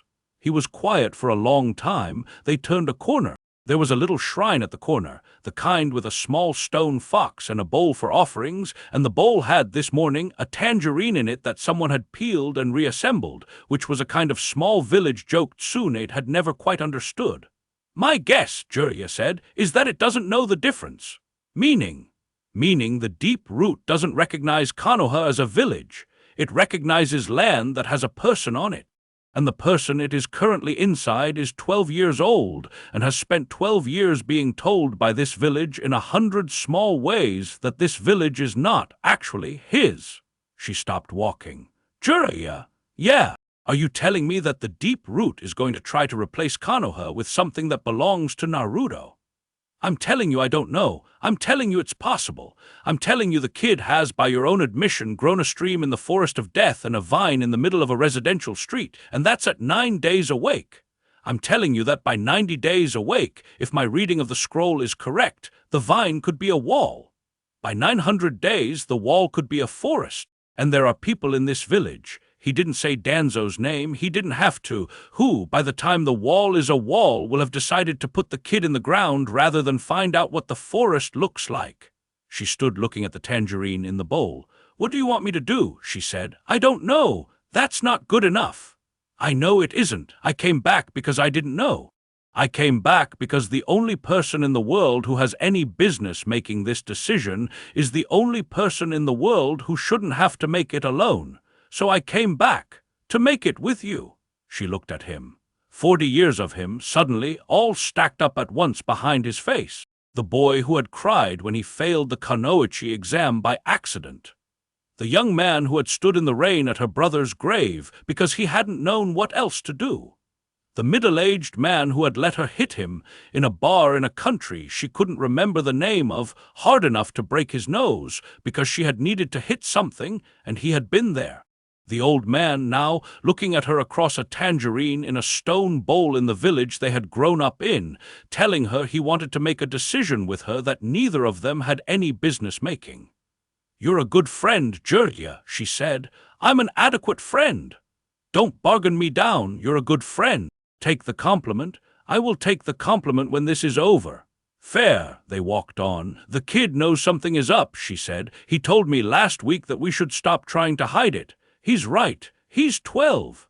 He's right and he's 12. Both can be true. Haim, if you keep this in the dark another month, two things happen. One, the village finds out anyway, because it always does, and they find out in the worst way, through Danzo, through a kumo team, through a vine growing through the floor of the council chamber. Two, the kid learns that you don't trust him with himself. He'll forgive you the lie eventually. He won't forgive you that one. That one will go in deep and stay. I know. Then tell him. I told him most of it. Tell him the rest." She didn't answer. "Haim, I'm thinking. Think faster. Georgia, I am thinking." He stopped. He turned to her. He took her by the shoulders gently in the way he had when they were 13 and one of them was about to be in trouble. "Listen to me. You are afraid that if you tell him he will do something. He won't. He's a good kid. You raised him well even from a distance. He will sit with it. He will be angry for a day, and he will be sad for a day, and then he will get up and he will eat ramen and he will ask you what's next. That is the kid you have. That is the kid Minato and Kushina made. Stop being afraid of him." "I'm not afraid of him." "Then what are you afraid of?" She looked at him for a long moment. "I'm afraid," she said, "that I'm not going to be able to protect him from the village that is going to react to what he tells them. I am afraid that I am going to have to choose with my own two hands between this village and this boy, and I am afraid that I have already chosen, and I am afraid of what comes after the choice." Georgia let go of her shoulders. He looked very tired at the tangerine. "Yeah," he said, "me too." They stood there for a while. The sky started to go the color the sky goes about 40 minutes before dawn. Somewhere 2 streets over a rooster, which was not supposed to be in the village and which everyone pretended not to know about, started up. "Tell him today," Georgia said. Today, don't wait." "Okay, and Haim." "Yeah, when you tell him, let me be there, not because I want to be, because if Danzo decides to move while you're telling the boy his own name, I want to be in the room." She looked at him. "You think Danzo's going to move?" "I think Danzo has already moved. I think we just haven't seen it yet." She let that land. "Okay," she said. "Come to the tower at 11. I'll have Naruto there." 11? 11, he nodded. He turned to go. Then, because he was Jiraiya and could not by his nature exit a serious conversation with the seriousness intact, he stopped, and he picked up the peeled tangerine from the bowl and he popped a segment into his mouth. "Jiraiya, that's an offering to the fox god. Fox god owes me a tangerine. For what? 40 years of unanswered prayers, Haim, you would not believe the list." She laughed before she could stop herself. He grinned at her, and for 1 second they were both 19 again and standing in a different village in a different war. And the laugh was the same laugh and the grin was the same grin, and then he was 60 and she was 60 and they were standing in the dark before dawn in a village that might not be theirs much longer, and the laugh went away. He went one way down the street. She went the other. She did not, on the way back to the tower, see the rooftop where Danzo's man had been 3 nights ago. She did not need to. She knew, with the certainty of 40 years of politics, that he had already moved. Jiraiya was right. They just hadn't seen it yet. She did not, in the end, get to tell Naruto at 11. Because at 9:45, 3 minutes before the morning council session was scheduled to start, a Chunin came into her office at a sprint and said, "Hokage-sama, there's a problem at the south gate." "Define problem." "A Nukanin. He's not trying to get in. He's standing in the road about 300 meters out. He's asking for Uzumaki Naruto by name." She was at the window in 2 steps. "What rank?" "S rank, Hokage-sama." The patrol identified him from the bingo book. Kazuhana Nabu, ill-affiliated, bounty of 40 million ryo. "What's he doing?"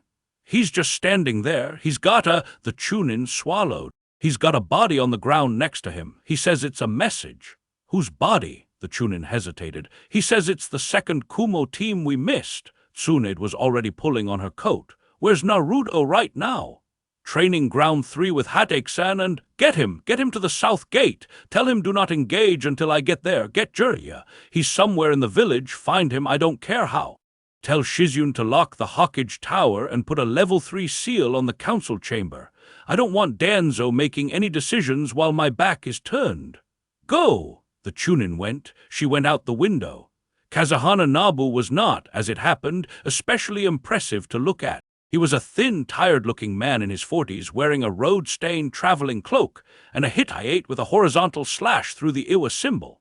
He had set himself up in the middle of the road 300 meters from the south gate with the ease of a man who had picked his spot the way a shogi player picks an opening, and the body on the ground next to him was, as advertised, a Kumo Jounin, very dead with no visible wounds.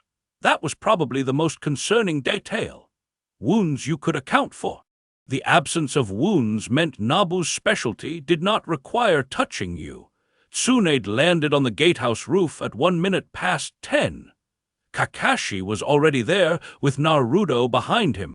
Naruto looked, she noted with a small private relief, perfectly calm. The new calm, the post-bridge calm, not the loud, bouncing kid calm of pretending not to be scared. The actual calm of someone who had decided in advance what he was going to do.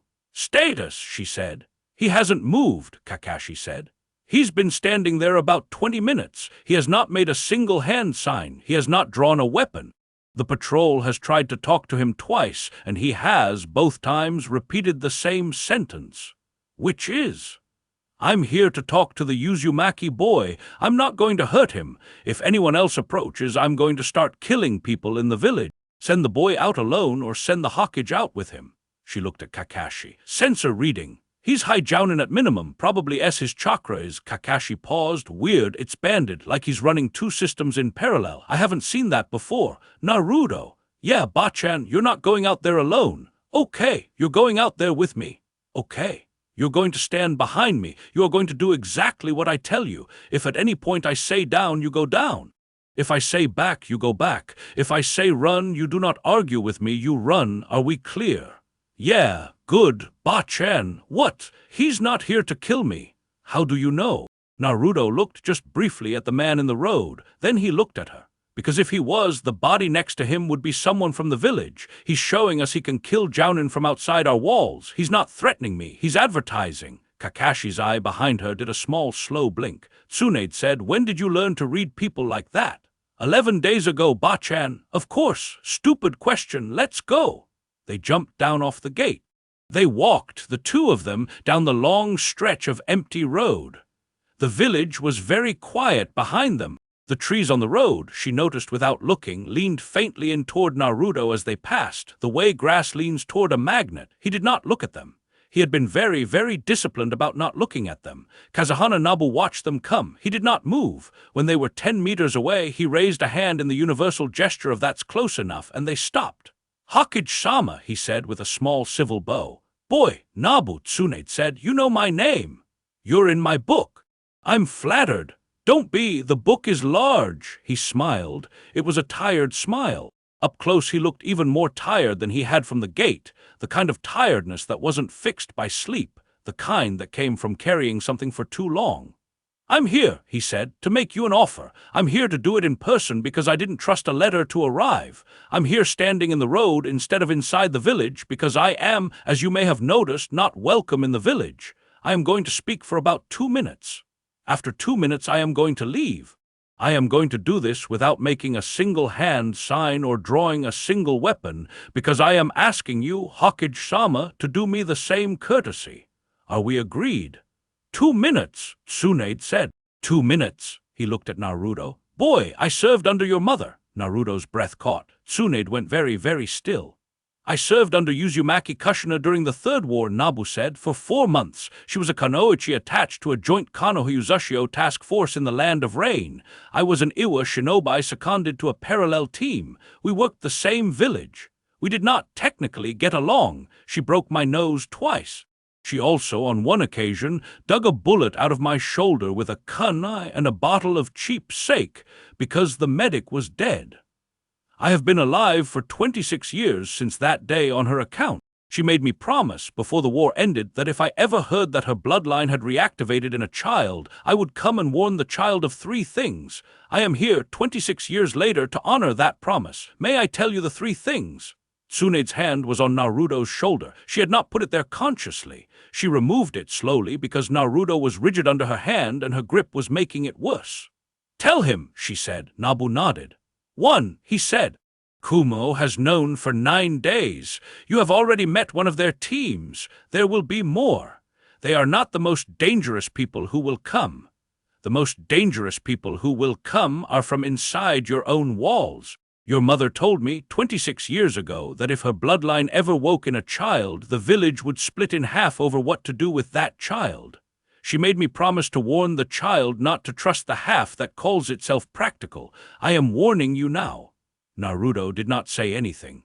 2, Nabu said, "The power is not a curse. Your mother believed it was. Most Uzumaki who carry the deep root believe it is, because the village raises them to believe that any power that doesn't kill people is not really a power. It is not a curse. It is a garden. Your mother died before she figured that out. She wanted me to tell you so you wouldn't have to figure it out the hard way." Naruto's eyes had gone very bright. 3, Nabu said, "And this is the part she made me promise the hardest. Your mother told me that the deep root has a habit of waking inside children whose lives have been arranged by other people. She said it is the bloodline's way of unarranging things. She said to tell the child that they are allowed, when the time comes, to unarrange. They are not obligated. They are allowed."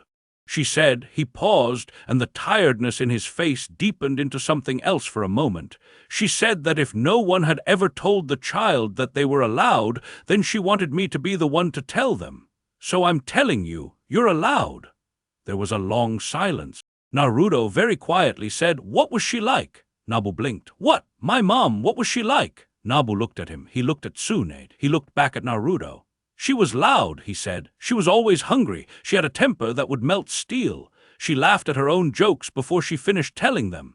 She was the bravest person I ever fought next to and the worst card player I ever fought against.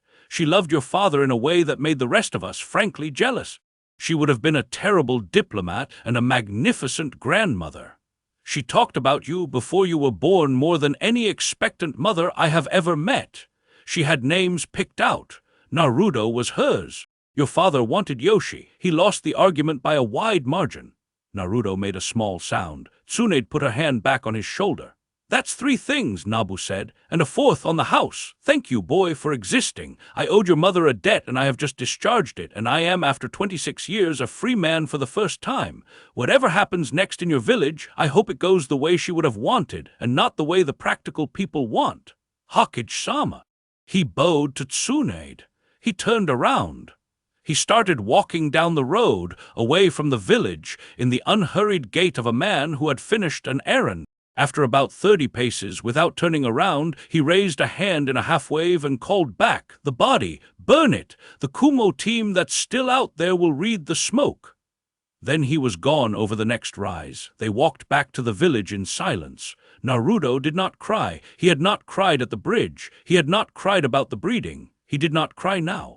He walked next to her with his hands in the pockets of his jacket and his eyes on the road ahead, and when they were halfway back to the gate he said, in a voice that was very nearly steady, "Ba-chan, yeah, there's stuff you haven't told me. Yeah, I want to know all of it. Today, not in 3 weeks, today." She looked at him. "Okay," she said. "Now, not on the road, in the tower. Jiraiya's coming at 11. He should be there too. Why pervy sage? Because he found things in Uzushio and we need to share them with you, and because he's the one other person in this village I trust to be in the room when I tell you what I'm about to tell you." Naruto nodded. He walked another 10 paces. "Ba-chan, yeah, did you know my mom?" "A little. She was younger than me. I was already gone by the time she came to Konoha. I met her twice. She broke my nose once. The Uzumaki, as a family, have always had a thing about my nose." Naruto laughed. It was a small, wet, broken laugh, and it was the first sound he had made since What Was She Like, and Tsunade felt the laugh in her own chest the way you feel a bell being rung against a window. "Ba-chan, yeah, kid, after you tell me everything, can I sit by myself for a while, as long as you need, and then can I have ramen, as much as you want, and then can we figure out what to do?" She put her hand on the back of his neck again, the way she had on the night with the vine. "Yeah, kid," she said, "then we figure out what to do." They walked back through the south gate. The guards bowed. Neither of them really noticed. Behind them, in the distance, a thin column of smoke went up where Kakashi had, with quiet efficiency, set the body of the Kumo Jounin alight. The smoke rose straight up in the still morning air. It rose high enough to be seen from a long way away. In a basement office under a building that did not officially exist, a man with one visible eye was reading a report from a route operative who was, technically, still on duty, and who had just sent in a clean-clipped account of a meeting at the south gate between the Hokage, the Jinchuriki, and an S-rank Nukanin who had apparently served under Uzumaki Kushina. Danzo read it twice. He set it down. He opened a drawer. He took out a different folder, a thinner one, older one, labeled in his own hand with no name on the cover, only a number. He opened it. He read for a while. When he closed it, he said to no one in the room in a perfectly even voice, "Tomorrow." The route operative, who was, technically, standing in the corner of the room and was, technically, not Sai, did not move. Did not, in fact, breathe for several seconds. Then very quietly, with the smallest possible motion, he nodded. Chapter 5. The Council's Teeth, she told him in the office at 11:15. Jiraiya was there. Shizune was there, because Shizune had earned it 3 weeks ago in a trauma bay and had not in the time since said one syllable about what she'd seen. Kakashi was there because Tsunade had decided, somewhere between the south gate and the tower stairs, that the people who carried this boy out of forests bleeding had earned the right to know what they had been carrying. Sai was not there, and that was deliberate. Sakura was not there, and that was harder. She told him everything. She started with the diagnostic in the trauma bay. She told him about the thing behind the fox that had turned its head and looked at her. She unrolled her grandmother's scroll on the desk in front of him, and Jiraiya unrolled his beside it, and she translated, line by line, while Naruto sat in the chair across from her and did not, for once, fidget. She told him the word deep root. She told him about the 3 previous times in remembered history. She told him about Uzushio. She told him, taking the longest breath of her life before the sentence, that the deep root grew villages around its vessel, whether the vessel asked it to or not, and that the village it was currently inside already existed, and that no one in any scroll in any tomb in the world knew what was going to happen when those 2 facts collided. Then she told him about his father. She did that part last because she had decided, walking up the tower stairs, that if she was going to break every promise the village had ever made to him at once, she was going to break the gentlest one last. "The 4th Hokage," she said, "was your father." Naruto did not move. "Namikaze Minato. He sealed the 9 tails in you because you were the only child being born in Konoha that night, and because he believed, correctly, your mother agreed with him at the end, that the fox could not be safely sealed into anyone else. He died doing it. Your mother died about a minute later, from the wound the fox gave her when it broke free from her own seal. They both held you before they died. They both named you. Your father had wanted to call you Yoshi. He lost the argument." The corner of Naruto's mouth moved, just slightly. The Nabu version of the same line, twice in one morning. "I did not tell you any of this for 12 years, she said, because the village made the decision before you were born that your father's name would be a state secret until you were old enough to defend yourself against the people who would come looking for the yellow Flash's son. That decision was not mine. I inherited it. I kept it because I agreed with it until today. I'm telling you today because Jiraiya and I have decided together that you are old enough to defend yourself. We made that decision about an hour ago on a street with a stone fox and a tangerine. I'm telling you now because in approximately the next 24 hours, your village is going to find out what's inside you, and I will not have you find out who your father was from someone in the council chamber." Naruto did not say anything. He looked at the desk for a long time. He looked at the 2 scrolls. He looked at Jiraiya. He looked at Kakashi, who was leaning against the wall with his arms crossed and his eye, for once, completely open. Kakashi nodded at him, very small. "You knew," Naruto said to Kakashi. "I knew your father," Kakashi said. "He was my teacher. I held you when you were 6 hours old. I have wanted to tell you for 12 years. I was ordered not to. I followed the order. I'm sorry." Naruto looked back at the desk. My mom's name was Kushina, he said. It wasn't a question. He was saying it to hear it. Uzumaki Kushina, Tsunade said, and she was loud. She was loud. And she would have been a terrible diplomat. She would have been an awful diplomat. She slapped a foreign ambassador across the face with a fish once. I was at that dinner. I am still, technically, banned from the country where it happened. A small wet laugh. Ba-chan, yeah. I want to sit by myself for a minute, like I said. Take the next room. Shizune will be right outside the door. If you need anything, you yell, and if you don't need anything, you don't have to. Take as long as you want. He got up. He walked to the side door. He put his hand on it. He stopped. Ba-chan, yeah, kid, thank you for telling me. I should have told you years ago. Yeah, he said, but you told me today, so thank you. He went into the next room and shut the door behind him. Shizune got up and went after him very quietly and positioned herself in the chair by the door like she was guarding a king. The three of them sat for a while. That went better than I deserved, Tsunade said. That went better than any of us deserved, Jiraiya said. He's going to break later, Kakashi said. I know, Tsunade said. Not on us, somewhere private. He'll find a wall and he'll punch it. Then he'll come back and he'll be fine. I know. I'd like permission to be the wall if it's all the same. She looked at Kakashi. Kakashi looked steadily back. Granted, she said. The break came at 8:30 that evening.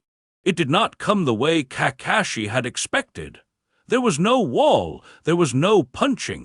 Naruto, who had eaten his ramen at 6 with a kind of careful, slow politeness that was somehow worse than crying, had gone home to his apartment at 7:30, and at 8:30 Shizune came into Tsunade's office and said very quietly, Tsunade-sama, the forest of death is moving.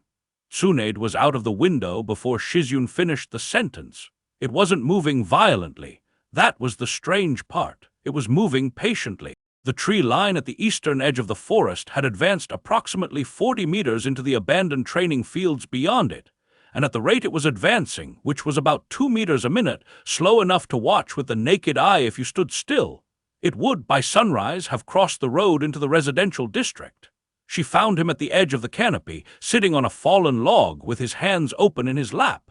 He was not, technically, doing anything. He was just sitting. The trees were doing the rest. She landed beside him. She did not say anything for a moment. She looked at the new growth, saplings that were already not saplings, that were already shoulder-high, with a kind of bark on them she had not seen since her grandmother's funeral. Kid, I know, you want me to stop you. I don't know what I'm doing. I'm not stopping it on purpose. He gestured at his open hands. I'm just sitting here. I'm trying not to do anything. It's doing it anyway. Are you angry? Yeah, at me. At everybody, at you a little. At the village a lot. At my dad a little, which is weird, because I just met him and he's been dead for 12 years. At my mom, not at all, which is also weird, because she didn't tell me anything either and she had 9 months, mostly at the village. That's fair. I'm going to stop being angry in a minute. I think the trees know I'm angry. I think they're trying to help. They're trying to help by growing. Yeah, Naruto, this is going to cross the road by morning. I know. I figured that out about 10 minutes ago. That's when I started trying to stop it. It's not stopping. She sat down on the log next to him. She thought for about 30 seconds about all the things she could say. The careful Hawkage things, the careful ant things, the careful medic things, she didn't say any of them.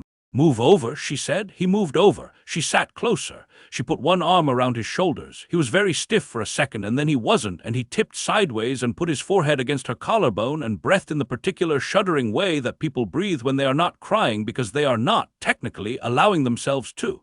The trees at the edge of her vision slowed, not stopped, slowed. Kid! Yeah, it's okay to cry. I'm not going to cry. Then don't. But it's okay. He didn't cry. He shook for about 2 minutes. Then he straightened up. He wiped his face on the back of his sleeve briefly, with the small, irritated motion of a kid who had refused to cry and was annoyed at his body for not getting the memo. The trees stopped. They didn't retreat. They stayed where they had grown, but they stopped advancing. The new tree line stood in the dusk like a wall that had decided, halfway through being built, that the building was over. Ba-chan, Naruto said. Yeah, I'm going to be okay. I just needed a minute. I know. How do we explain the 40 extra meters of forest to the village in the morning? I'm not going to explain it. I'm going to wake Yamato up and have him spend tonight making it look as much as possible like it has always been there, and then I'm going to lie to the council in the morning, and then I'm going to figure out the rest after that. You've gotten really good at lying, Ba-chan. I have always been really good at lying, brat. I was just out of practice. He almost laughed. She got him up. She walked him home, the long way, through streets that were quiet because it was past 8:30 on a Tuesday and Konoha believed in early bedtimes. She walked him to his door. She did not, this time, look at the planter, because the planter was now a small ornamental tree, and she did not want to know what kind of tree it was. She watched him go up the stairs. She watched the light come on in his apartment. Then she turned around and she walked back into the village, and she did not go to the Hawkage Tower. She went to the council chamber. She went alone in the dark, because she had a feeling she did not like, and the feeling had been getting worse for the last 3 hours, and she had learned long ago that, when she had a feeling she did not like, it was usually because somebody had already done something she didn't yet know about. She arrived at the council chamber at 9:12. The lights were on. The lights were not supposed to be on. The council was not in session. There was no scheduled meeting. The doors were closed, and through the doors she could hear voices, not loud, not arguing, just the low, even voices of men having a conversation they expected no one to interrupt. She did not knock. She kicked the door open. It was a kicking door. It was a heavy oak door with iron banding, and it had not been kicked open since her grandfather had kicked it open in 1934, and she put her foot through it with enough chakra that the iron hinges sheared at the top, and the door fell forward into the chamber and slammed flat on the floor in a cloud of dust. The men in the chamber did not, by and large, react. They had been expecting her. That was the worst part. Hamura was there. Koharu was there. 3 of the standing council elders were there. 2 clan heads were there, Hyuga Hayashi and Inuzuka Tsume, both of whom looked like they did not want to be there and had been brought anyway. A representative from the daimyo's office was there, in a robe so fresh from packing that she could see the creases. There were 6 ANBU positioned along the walls in formation, masks on, and 3 of them had the silver pattern that meant they were not technically hers anymore, which was new information she filed for later. And at the head of the table, with both hands flat on the wood in front of him, was Danzo. He looked up. "Hokage-sama," he said, with a small civil incline of his head. "We were just about to send for you." "Were you?" "Yes. Funny, I just sent for myself." She walked into the chamber. She did not look at the broken door. She walked the long way around the table, because the long way around the table took her past 3 of the 6 ANBU, and she wanted to look at each of them briefly in the eyes behind the masks, and she wanted them to know she had looked. 2 of them looked back. 1 of them did not. She filed that. She walked to the foot of the table, not the head, because the head was Danzo's tonight, and she wasn't going to argue about it from his end of the table, and she stood there with her hands in her sleeves, and she said, "Talk." Hamura cleared his throat. "Hokage-sama, an emergency session has been convened under Section 12. Section 12 requires 3 of 5 elders, 2 clan heads, and a representative of the daimyo. I count 3, 2, and 1. Convenient. It is the minimum quorum, yes. It is also the exact minimum quorum, Hamura, which tells me you went down a list and you stopped writing names the moment you had just enough, which tells me there were names on that list you didn't want. Hokage-sama, spit it out. What is this?" Danzo spoke. "It has come to our attention," he said, "that the Jinchuriki Uzumaki Naruto has developed capabilities that are not accounted for in his official file. We have evidence of an unsanctioned bloodline manifestation. We have evidence of structural alterations to the village environment as a result of that manifestation. We have evidence that the Hokage has been aware of these developments for at least 3 weeks and has, in that time, filed no report, requested no review, and made no disclosure to this council." He paused. "Section 12, paragraph 4, addresses precisely this circumstance. In the event that a Hokage is suspected of withholding information of strategic significance to the village, an emergency session of the council may, by the quorum we have assembled, suspend the Hokage's executive authority pending review. The review may take up to 30 days. During the review, executive authority defaults to the senior council elder. That would be me. Tsunade did not move. "You're staging a coup. I am invoking a clause that you yourself signed into law 9 months ago, Hokage-sama, under duress, under your own seal. It was a budget rider, Danzo. I signed it without reading the last 12 pages. That is the Hokage's responsibility, not the council's." She looked at him. She looked at Hamura. She looked at Koharu. Koharu, to her credit, would not meet her eye, which was the only honest thing in the room. She looked at Hayashi. "Hayashi, Hokage-sama, did you know what this meeting was about when you came in? I was told it was a budgetary emergency, Hokage-sama, and now I know it is not. Are you going to vote with him?" Hyuga Hayashi was not a man who hesitated. He hesitated now for the count of 2 heartbeats. Then he said evenly, "I am going to abstain, Hokage-sama. I have not seen the evidence. I will not vote on a thing I have not seen." "Tsum, I'm leaving," Tsum said, and she stood up. "Tsum-sama, the session is a fucking ambush, Hamura, and I'm not going to be part of it. The Hokage gets her review when she's been allowed to defend herself. That's been the rule since the first. I'm leaving. You don't have a clan head quorum. Convene this again with the rules followed, and I'll come back." She walked out past Tsunade. She paused very briefly beside her, and she said low, "I'd lock the boy down tonight if I were you, Hokage. They didn't go for you first because they wanted you here. They went for him first. There's a team out already." Tsunade's blood went cold. Tsum kept walking. She stepped over the broken door. She was gone. Tsunade turned very slowly to look at Danzo. Danzo was looking back at her with the composed face of a man who had calculated in advance exactly how many minutes she would need to do the math, and who had built into his plan the assumption that she would do the math approximately now, and who had set the rest of his plan to be already in motion by the time she did. "How long ago did your team leave?" she said. "Hokage-sama," Hamura said, "please remain seated. The session, how long ago?" Danzo did not answer. She did not, technically, need him to. She turned.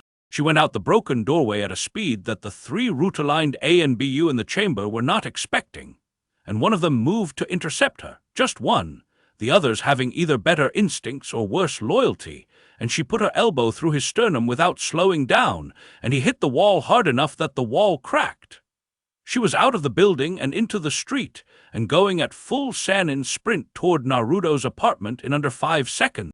Jiraiya behind her must have felt the chakra spike across half the village, because by the time she crossed the 3rd intersection he was running parallel to her on the rooftops, and by the 4th he had matched her pace, and he didn't ask any questions because he had been waiting for this since before sunrise. "Where?" he said. "His apartment." "How many?" "Don't know." Tsum said, "A team, 3 minimum, 6 maximum, route." "Naruto know they're coming." "Number?" "He's going to know in about 2 minutes." "I know." They went over the rooftops, the 2 of them, and Konoha at 9:27 on a Tuesday evening did not, by and large, notice the Hokage and the Sannin going across its roofs like that, because Konoha at 9:27 on a Tuesday evening was eating dinner, and the village was very good at not seeing things that were not, technically, on fire. The village was about to be on fire. She was 100 meters out from the apartment when she saw the first flash. It wasn't a fire. It was a vine. A single thick green tendril came up out of the alley behind Naruto's building and went straight up, 20 meters into the air, and at the top of it, very politely, was a root operative in a blank white mask, dangling by one ankle and not moving. The vine waved slightly in the breeze. The root operative did not. Tsunade slowed. Jiraiya beside her slowed. A second vine came up out of the alley on the other side of the building. It was also holding a root operative by an ankle. This one was twitching. A third vine grew sideways out of the wall of the building across the street at the 2nd floor level. It had wrapped itself around the waist of a third root operative and was holding her very firmly but without crushing against the brickwork. She was alive. She was, in fact, talking in a low, constant murmur the way root operatives were trained to talk when they were trying not to panic. The window of Naruto's apartment on the 3rd floor opened. Naruto leaned out of it. He had a half-eaten apple in one hand. His hair was damp, like he had just come out of the bath. He looked down at the alley. He looked up at the rooftop opposite. He looked at the vine holding the operative against the wall. "Hi, Ba-chan," he called down when he saw her. "Hi, kid. Sorry about the mess. There's another one in my bathroom. I didn't want to do the vine inside the apartment because I just had it cleaned. So I tied that one up with my futon sheet. He's in the bathtub. He's fine. I think his nose is broken. He came in the window first." She stared up at him. "How did you know they were coming?" "I didn't, not really. He gestured vaguely with the apple. "I just had a bad feeling after you walked me home, so I sat in the dark for a while with the lights off. And then they came. I think they thought I was asleep." "Naruto, yeah, you took 4 root. Was it root? They didn't say. They never say it was root." "Oh, cool. I mean, not cool. You know what I mean." She closed her eyes for 1/2 second. She opened them. "Come down here." "Okay." He vaulted out of the window. He didn't use the stairs. He dropped 3 stories and landed in the alley next to her without bending his knees more than was strictly necessary, and the cobblestones under his sandals, very briefly, sprouted a small patch of moss that had not been there a moment before, and then thought better of it and went back to being cobblestones. He noticed her noticing. "Yeah," he said, "it's been doing that for the last hour. I think it knows something's up." Jiraiya, beside her, made a small noise that was not a laugh and was not quite not a laugh either. "Haim," he said, "I think the kid is fine." "I am fine," Naruto said. "Are you guys fine?" "No," Tsunade said, "we are not fine. The council just tried to suspend me." Naruto's eyes went very wide, then they went very narrow. That was new. She had not seen very narrow on him before. She did not immediately dislike it. She filed her not disliking it for later examination. "Where are they?" he said. "Council chamber." "All of them?" "Most. Danzo's at the head of the table." "Okay." He took another bite of his apple. He chewed thoughtfully. He said, "I want to come." "Naruto." "Ba-chan, they sent 4 guys to my apartment.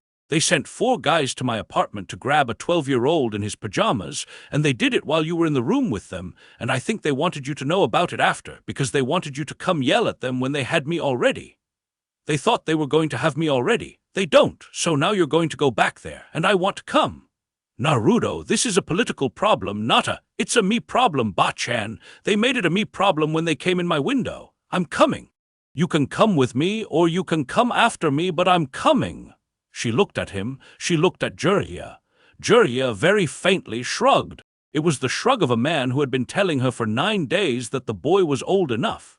She thought about her grandfather, about the way her grandfather had walked into rooms, about what her grandfather had said the one time she had asked him how to make a council afraid of you. "You don't make them afraid, Tsunade. You just stop being afraid of them first. Fear is contagious in both directions." "Okay," she said. "Okay. Okay, you come. You stand behind me until I tell you not to. When I tell you not to, you stand next to me. When I tell you to speak, you speak. Are we agreed?" "Yes, Ba-chan, and one more thing. Yeah, don't touch the floor of the council chamber." "Why?" "Because that floor is made of oak from the original Hashirama trees, and if it decides to remember whose grandson is standing on it, we are going to have a real problem." Naruto looked down at his sandals. "Okay, Ba-chan, Jiraiya, Haim, with me on the left. Don't say anything unless I look at you. On the left, silent. Naruto, on the right, behind me until I look at you. On the right, behind." She rolled her shoulders. She cracked her neck once. Then she walked, with the Sannin on her left and the boy on her right, back down the long, quiet street, toward the council chamber, where a man with one visible eye was sitting in her chair and had not yet technically looked up to see that he had lost. They walked into the chamber through the broken doorway in single file. The chamber had not, in the 23 minutes since she had left, gotten any larger. The same 11 people were in it, except for the one she had put through the wall, who had been carried out. The ANBU along the walls were tenser than they had been. Word had clearly gotten back about the vines. She walked to the foot of the table. Jiraiya stepped to her left. Naruto stepped to her right, exactly 2 paces behind her, which was the deal.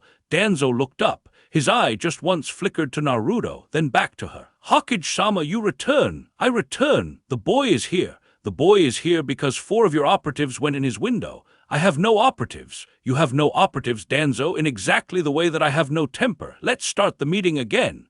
"Hokage-sama, I would caution. Sit down, Hamura." Hamura sat down. She did not yet raise her voice. She did not need to. "Here is what is going to happen," she said. "I am going to speak for 2 minutes. After 2 minutes, I am going to ask each person at this table, in turn, whether they want to continue this session under Section 12 or whether they want to adjourn." If a majority of legitimate councillors, not root assets, not bought voices, the actual legitimate council wants to continue, we will continue, and I will defend myself, and I will, frankly, win. If a majority wants to adjourn, we adjourn, and we reconvene tomorrow at noon under full quorum and proper procedure. And we have this discussion the way grown-ups have it. Either way, Danzo, you are leaving this chamber tonight in custody because you authorized a forced entry into the private residence of a minor citizen of Konoha, and that, regardless of who he is a crime. Danzo did not move. The boy behind me, she said, is Uzumaki Naruto. He is also Namikaze Naruto, son of the fourth Hokage, which I am declaring on the public record at this moment in front of the Standing Council and a representative of the daimyo. I am declaring it because the secrecy that protected him as a child no longer protects him. Because the people who would have come for him have already come for him, and because he is old enough to defend the name. He has, in the past 3 weeks, manifested a bloodline that has not been seen in 3 centuries, and that is, as Jiraiya-sama has confirmed, native to the Uzumaki line through the same route that gave the Senju their Mokyuten. He has, this evening, neutralized 4 operatives sent to abduct him from his home without killing any of them, which I would like the record to also reflect, because I wanted on the record what kind of restraint we are dealing with. She paused. Now, the question this council is here to ask, ostensibly, is what to do about him. I want to be clear about my answer. We are going to do nothing about him. We are going to do everything with him. He is a citizen of this village. He is, by blood, the closest living heir of 2 of the 3 founding clans. He is, by my own declaration as Hokage, my political successor at such time as he is ready and the village agrees, which I am also entering into the record. He is not a weapon. He is not a strategic asset. He is a boy, and he is going to grow up to be a man, and any policy this village makes regarding him from this day forward is going to be made in his presence, with his consent, or it is not going to be made at all. She let that land. The daimyo's representative was writing very quickly. 2 minutes are up, she said. Continue or adjourn, Hamura. Adjourn, Hokage-sama. Koharu, adjourn, Saito. Adjourn, Mitsuhide. Adjourn, Hayashi. Adjourn, she looked at the daimyo's representative. Sir, I am here as an observer, Hokage-sama. I don't vote. You observe. Tell the daimyo what you saw. Tell him all of it. Are we agreed? Yes, Hokage-sama. Good, she looked at Danzo. Danzo had not in the entire vote moved. His one eye was on Naruto. Naruto, behind her, said nothing. He had, as agreed, not spoken. He was looking back at Danzo with the same calm, flat face he had worn at the south gate that morning, the calm of a boy who had decided, in advance, what he was going to do. Danzo, after a long second, smiled. It was not a nice smile. You think, he said, that you have won. I think, Tsunade said, that you have lost. There is a difference. You declare him your successor. I declare him my successor. Then you have just told every village in the world that the Yellow Flash's son is standing in this chamber, has a bloodline they will pay any price for, and is 1 assassination away from the hat. Yes, you have made him a target. He has been a target since the day he was born, Danzo. You have made him a target. The daimyo's predecessor made him a target. Iwa made him a target. Kumo made him a target. My grandfather, with all the love in the world, made him a target. The difference, starting tonight, is that he is a target who knows his own name. Danzo looked at her. Then very slowly his right hand moved. She saw it move. She had been watching it the whole time. It moved toward the inside of his sleeve, where she had known since 1972 he kept a particular kind of small folded paper that was not technically a weapon, but that was in his hand the most dangerous thing in the chamber. She had been waiting for it. She did not move. Naruto did. He moved without making a hand sign. He moved without making a sound. He was, one moment, behind her, and the next moment a single thin, pale shoot of something that wasn't quite a vine had grown up out of the seam between 2 of the floorboards under Danzo's chair. Out of the Hashirama oak that Tsunade had told him not to touch, and that had apparently recognized him anyway, and the shoot wrapped very gently around Danzo's right wrist and held it. Danzo's wrist stopped moving. His hand, still inside his sleeve, was still. The shoot did not tighten. It just held. Naruto, behind her, said very quietly, "Take your hand out of your sleeve. Slowly. Empty." Danzo did not, for a long second, do anything. Then he took his hand out of his sleeve. Slowly, empty. The chute loosened. It did not retract. It stayed curled around his wrist like a bracelet. "Thank you," Naruto said. He stepped forward then. He stepped forward past Tsunade, exactly to her side, which was where the deal had said he could go when she looked at him, and she had not looked at him, but she did not call him back, because the moment for calling him back was already gone. He stood next to her at the foot of the table. He was the shortest person in the room. Nobody in that moment noticed. "Hi," he said to Danzo. "I'm Naruto. We haven't met. I know who you are. I've known who you are since I was 8. The first time you sent somebody to watch me, I was 8. He was in a tree outside my apartment. I waved at him. He never waved back. I'm telling you that so you know I've been paying attention longer than you think." Danzo did not speak. "I'm not going to hurt you," Naruto said. "Even though you tried to take me out of my apartment in my pajamas, which was rude. I'm not going to hurt you because Ba-chan has a plan, and Ba-chan's plan is better than my plan because my plan is 12 years old, so I'm going to let her do her plan. But I want you to know one thing." He leaned forward just slightly, just enough. "The village under your feet," he said, "knows me. I didn't make it know me. It just does. The floor knew me when I walked in. The walls know me. The trees outside know me. I haven't asked them to, they just do. I'm telling you that so you know that wherever you go in this village, from tonight, the village is going to know where you are. Not because of me, because of it. So don't run, please, just sit there. Let Ba-chan do her plan, okay?" Danzo looked at him. For the first time in any conversation Tsunade had ever had with the man, Danzo looked briefly at a loss. Then he said in his perfectly even voice, "You are a remarkable boy." "Thanks," Naruto said. "My mom would have been a terrible diplomat. I think I might be one. We'll see." He stepped back behind Tsunade. Tsunade, who had not in the last 45 seconds breathed, finally took a breath. "A and BU," she said. The two A and BU who had looked at her on the way in stepped forward. "Take him into custody. Bring him to T&I standard hold. No conversation. If any of his own people try to intercept on the way, you have my authorization to put them down. Are we clear?" "Hokage-sama." They took him. He did not resist. He let them. The chute around his wrist uncurled itself very politely and slipped back into the floor seam, and the seam closed behind it without a mark. The chamber, after the door closed behind him, was very quiet. Hayashi, after a long moment, stood up. "Hokage-sama!" "Hayashi, my clan votes with you, for tonight, for tomorrow, for as long as this matter takes. I will speak with the other clan heads in the morning. I expect the Aburame and the Akimichi to follow. The Nara will follow because the Akimichi will. That is 5 clans. With your office, that is enough." "Thank you, Hayashi. Thank the boy Hokage-sama, not me." He bowed slightly to Naruto. He left. The rest of the council filtered out after him in ones and twos with the look of people who had come to a meeting expecting one thing and were leaving with a different thing entirely.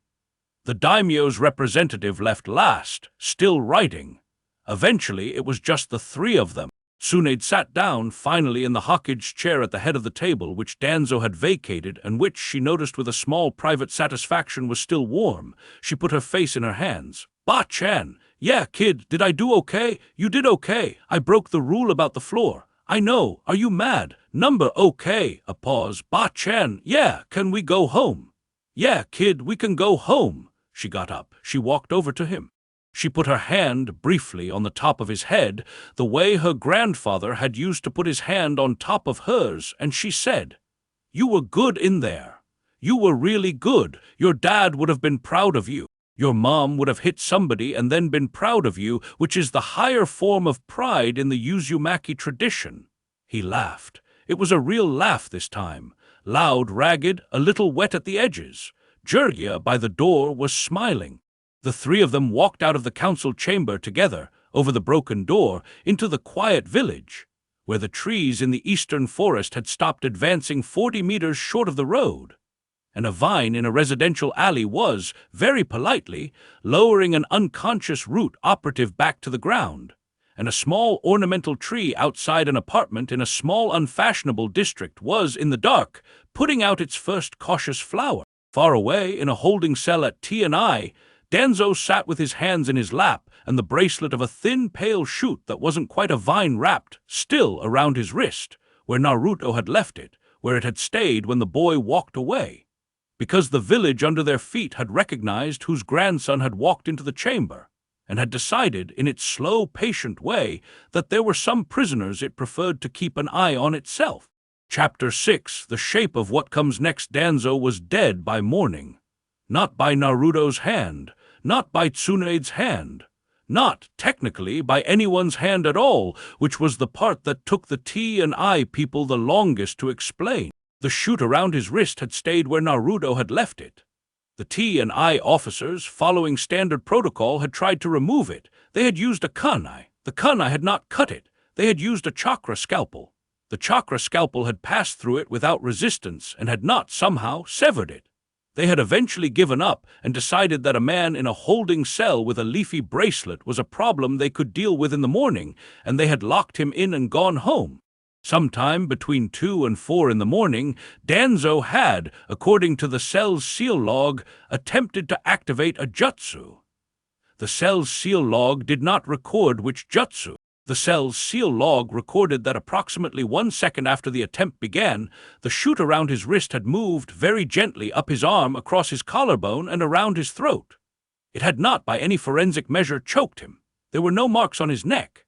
There were no broken bones in his larynx. There was simply in the morning a man sitting upright on the bench in the cell, fully dressed, eyes closed, hands folded in his lap, perfectly still and perfectly dead. The shoot, by then, had retreated back to the wrist, where it sat in its small green coil, doing nothing at all. The T&I officer who found him did not, at first, realize he was dead. He thought Danzo was meditating. It took a medic about 10 minutes to work out the cause of death, and the medic, after working it out, said it 3 times in 3 different ways, because the first 2 ways did not sound right out loud. The man had, as far as she could determine, simply been told number Tsunade got the report at 6:30. She read it twice. She set it down. She walked in her sleeping robe into the next room of her quarters, where Naruto was sleeping on the spare futon she had told him he could use last night because she had not, in fact, trusted his apartment as a place for him to sleep. She looked down at him.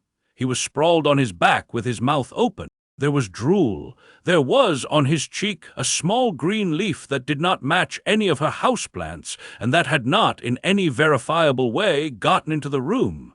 She picked the leaf off his cheek. He did not wake up. She stood there for a long moment. Then she went back to her desk, and she wrote on a fresh sheet of paper a single line that said Shimura Danzo, deceased, natural causes, age and infirmity, and she signed it and she sealed it. And she added it to the morning's stack of papers to send to the council, because she had decided, somewhere between the door and her chair, that she was not going to have a second meeting about this. The first meeting had been enough. She let Naruto sleep until 10.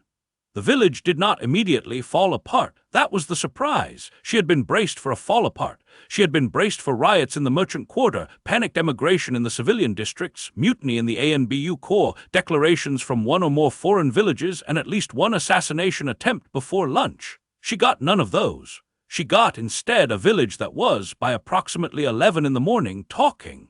The talk had layers. The merchants were talking about the new tree in the forest, which had crossed the road sometime in the night despite Yamato's best efforts, and which had been, by sunrise, indistinguishable from trees that had been there for 50 years. The civilians in Naruto's district were talking about the ornamental tree outside his apartment, which had, overnight, produced flowers of a kind that no one in the village had seen before, and which one of the academy botany teachers had identified, after a long, quiet morning of looking through old books, as a species that the records claimed had been extinct since the founding. The shinobi were talking about Danzo in the careful sideways way shinobi talked about things they didn't technically want to know. The clan heads were talking to each other in a sequence of small private meetings that Hayashi had set up before breakfast, and which Tsunade was, by mutual unspoken agreement, not invited to. She was content not to be invited. She had been to enough meetings. The civilian council was talking about, of all things, schools. 3 different members had independently written to her office that morning to ask whether the new bloodline situation might warrant a revision of the academy curriculum to include Uzumaki sealing theory, which had not been taught in Konoha in 26 years. She had answered all 3 letters with the same line, "I'll think about it. Ask the boy when he's older." The foreign villages were silent so far. That would change. She gave it a week. She got out of her chair at 10 and walked, in actual clothes this time, into the spare room where Naruto was just beginning to stir. "Up, MMF! Up, brat! The village is full of people who want to talk to you, and you are not, at the moment, dressed for it. MMF! I have ramen." He sat up. "What kind?" "Whichever kind got delivered to my office this morning by an old man who told the guard he was a friend of the family. Tuche, apparently." "How did Tuche know I was here?" "Naruto, I have stopped asking how anyone in this village knows anything. We are past the part of the story where I get to know things in advance. Eat your ramen." He ate his ramen. She watched him eat his ramen. She did not, until he was on his second bowl, tell him about Danzo. When she told him, she did it plainly. She did not soften it. She did not make it a parable. She said, "Danzo is dead. He tried to use a jutsu in the cell. The shoot you left around his wrist responded. He didn't suffer. He didn't technically get killed. He got refused." And then she watched him. Naruto looked at his bowl for a long moment. He set his chopsticks down. "Ba-chan, yeah, I didn't tell it to do that. I know. I told it to hold him, not to. I know. Am I in trouble? Number, should I be in trouble?" She thought about it. She thought about it honestly. She did not give him the answer she wanted to give him. She gave him the answer she actually had. "I don't think so, kid. I think what happened in that cell was not, technically, you. I think it was the village. I think the village decided. I think the deep root, however it's tied to you, doesn't only listen to you, it listens to the place you're rooted in, and the place you're rooted in had its own opinions about that man, and the opinions were, in retrospect, fair. I am not going to lie to you and tell you it doesn't bother me that a man died in a holding cell of mine without me deciding it. It does bother me. It bothers me a lot, but I'm not going to pretend it was your fault, because it wasn't. You held him. The village did the rest." Naruto looked at his hands. "I don't want it to do that again. I know. I don't want it to kill people for me. I know. Can I tell it that? Will it listen? Try." He closed his eyes. He sat very still for about 30 seconds. He didn't move his hands. He didn't make hand signs. He just sat. His breathing slowed. The whisker marks on his cheeks went faintly paler. When he opened his eyes, he said, "Okay, what? I told it I get to decide. I told it if it decides without me again, I'm going to leave." "Leave? Leave the village, Ba-chan. I think it heard me. I think it didn't like hearing it, but I think it heard." She looked at him. "You'd leave? Yeah, just like that. If it kept killing people for me, Ba-chan, yeah. Just like that. I don't get to be the kind of guy who has a village that kills people for him. That's not," he gestured vaguely with his chopsticks. "That's not the kind of guy I'm going to be. I told it. We'll see if it listens." He picked up his chopsticks again. He ate the rest of his ramen. She watched him eat it, and she did not, in that moment, see her 12-year-old. She saw, very briefly, somebody she had not yet met, an outline of someone the 12-year-old was going to grow into, the way you sometimes saw the shape of an adult tree in the silhouette of a sapling. It was not, she found, an outline she was afraid of. It was, she thought, an outline she would like to live to see finished. Sakura came to the door at noon. She had her field notebook with her. She had her hair pinned back in the way she pinned it when she was about to be assertive. She had under one arm a bento that was very clearly homemade and very clearly meant as a kind of bribe. Naruto answered the door because Tsunade had by then gone to a meeting with the clan heads, and Shizune was in the next room doing paperwork, and Naruto, alone in the apartment of the Hokage, was eating a piece of fruit and trying to figure out how he felt about being there. He opened the door. Sakura looked at him. 3 weeks aren't up, she said. Yeah, I don't care anymore. Yeah, can I come in? Yeah, she came in. She sat on the floor across from him. She put the bento between them and pushed it toward him. Tamagiaki, my mom made it. I told her it was for me. Don't tell her. Thanks, Sakura-chan. Talk. He talked. He talked for about 40 minutes. He told her everything. He told her about the trauma bay, which he didn't remember but which Ba-chan had described. He told her about the bridge. He told her about the trees. He told her about Sai. He told her about the Kumo team and the breeding line, and Sakura's hands clenched in her lap so hard her knuckles went white, but she did not otherwise react. He told her about Kazuhana Nabu and his mother. He told her about Danzo. He told her about Danzo dying. He did not at any point soften any of it. Sakura listened. When he was done, she did not at first say anything. Then she said, Naruto. Yeah, that's a lot. Yeah, that's like an adult amount. Yeah, you're 12. Yeah, I'm 12. Yeah, Sakura-chan, I know. I don't know what to do with this. I don't either, she thought. She thought for a long time, the way Sakura thought, with the small, careful folding of her hands that she did when she was working a problem in her head. Okay, she said. Okay, here's what we're going to do. Sakura-chan. Shut up, Naruto, I'm thinking. He shut up. 1, she said. I'm going to tell Sasuke, not all of it, the part about your dad, the part about the bloodline in general terms. I'm going to tell him because if you don't tell him, he's going to figure it out on his own, and the version he figures out on his own will be worse than the version we tell him together. He needs to hear it from us. He needs to hear it before he hears it from anyone else. Are you okay with that? Yeah, 2. We are going to start training again. All 3 of us, as a team. I am not going to let you train alone with this thing inside you, because the next time something comes at you, I want to be there, and I want Sasuke to be there, and I don't want it to be a vine that helps you. I want it to be us. Do you understand me, Naruto? He looked at her. He looked at her for a long moment. Sakura-chan, I don't think you can. I am going to ask Tsunade-sama to teach me medical ninjutsu. I am going to ask her starting tomorrow. I am going to ask her every day until she says yes. She is going to say yes, because she is going to look at me, and she is going to remember that she was 12 once, and that nobody let her in either, and she is going to say yes. And then in 2 years I am going to be the medic on this team, and when you go places I am going to come with you, and I am going to be the reason you don't bleed out, and you are not going to have to almost die again. Are we clear? Yes, Sakura-chan. 3. If anything happens to you, anything weird, anything you can't explain, you tell me. Same day. I don't care if it's stupid. I don't care if it's just a vine in the bathroom. You tell me. We don't do the secret thing anymore. The secret thing is what almost got you taken away. We are done with the secret thing. Yes, Sakura-chan. 4. Don't fall in love with me. He blinked. Sakura-chan, what? I mean it. Don't fall in love with me. I am going to be your best friend for the rest of your life, Naruto, and the rest of your life is going to be very long and very complicated, and I am not going to be the love interest in your story. I'm going to be the person who hits you when you're being stupid, and who patches you up when you're bleeding, and who tells you the truth when nobody else will. That is the deal. If you fall in love with me, you are going to ruin it. So don't. Are we clear? He looked at her. He looked at her for a long, slow second. Then he laughed. It was a real laugh. The first one of the day, the kind of laugh that came out of his belly and shook his shoulders, and Sakura, sitting across from him on the floor of the Hokage apartment, watched him laugh, and her face did a small complicated thing, and she did not in the end allow herself to smile, but it was close. Okay, Sakura-chan, okay, best friend, not love interest. Yeah, okay. Good. She picked up her bento. She passed it to him. Eat the tamagoyaki. You said it was a bribe. It is. I bribed you. The bribe worked. Now eat it. He ate it. It was very good tamagoyaki.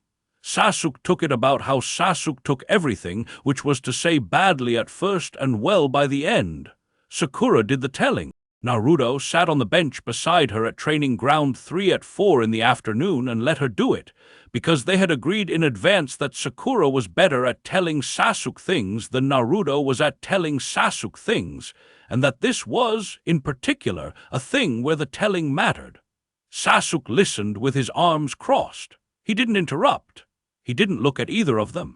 He looked at the bark of a tree on the other side of the training ground, and at one point his jaw did the small thing it did when he was angry and trying not to be, and then it stopped doing that thing, and he was just listening.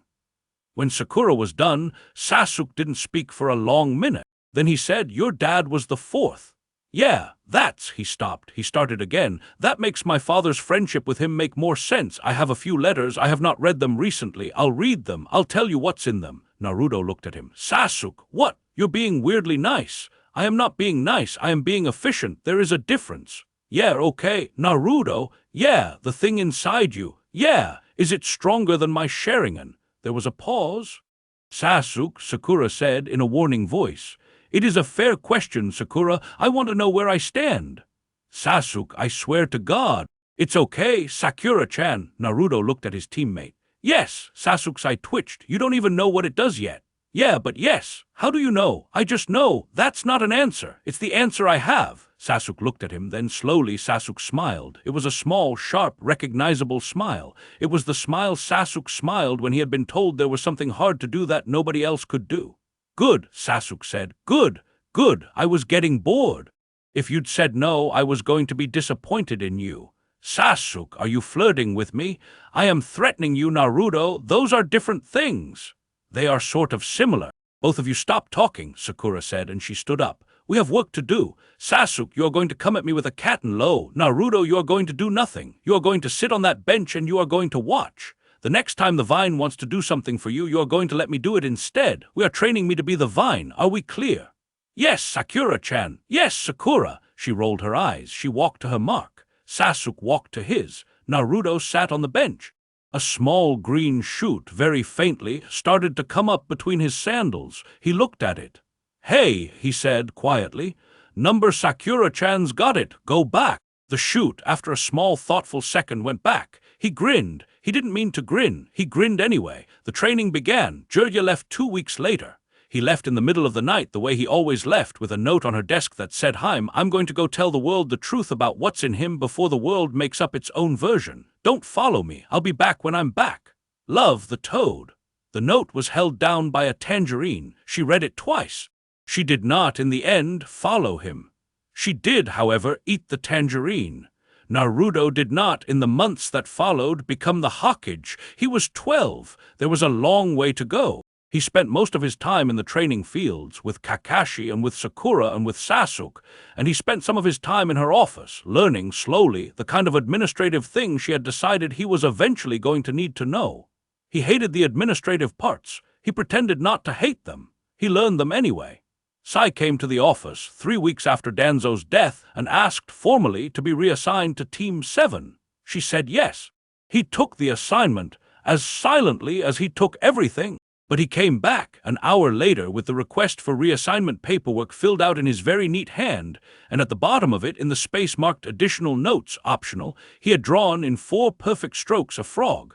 Beside the frog, in a hand that was just barely less neat than the rest of his writing, he had written, I tried Shio. I prefer it to tofu. Please update the file. She updated the file.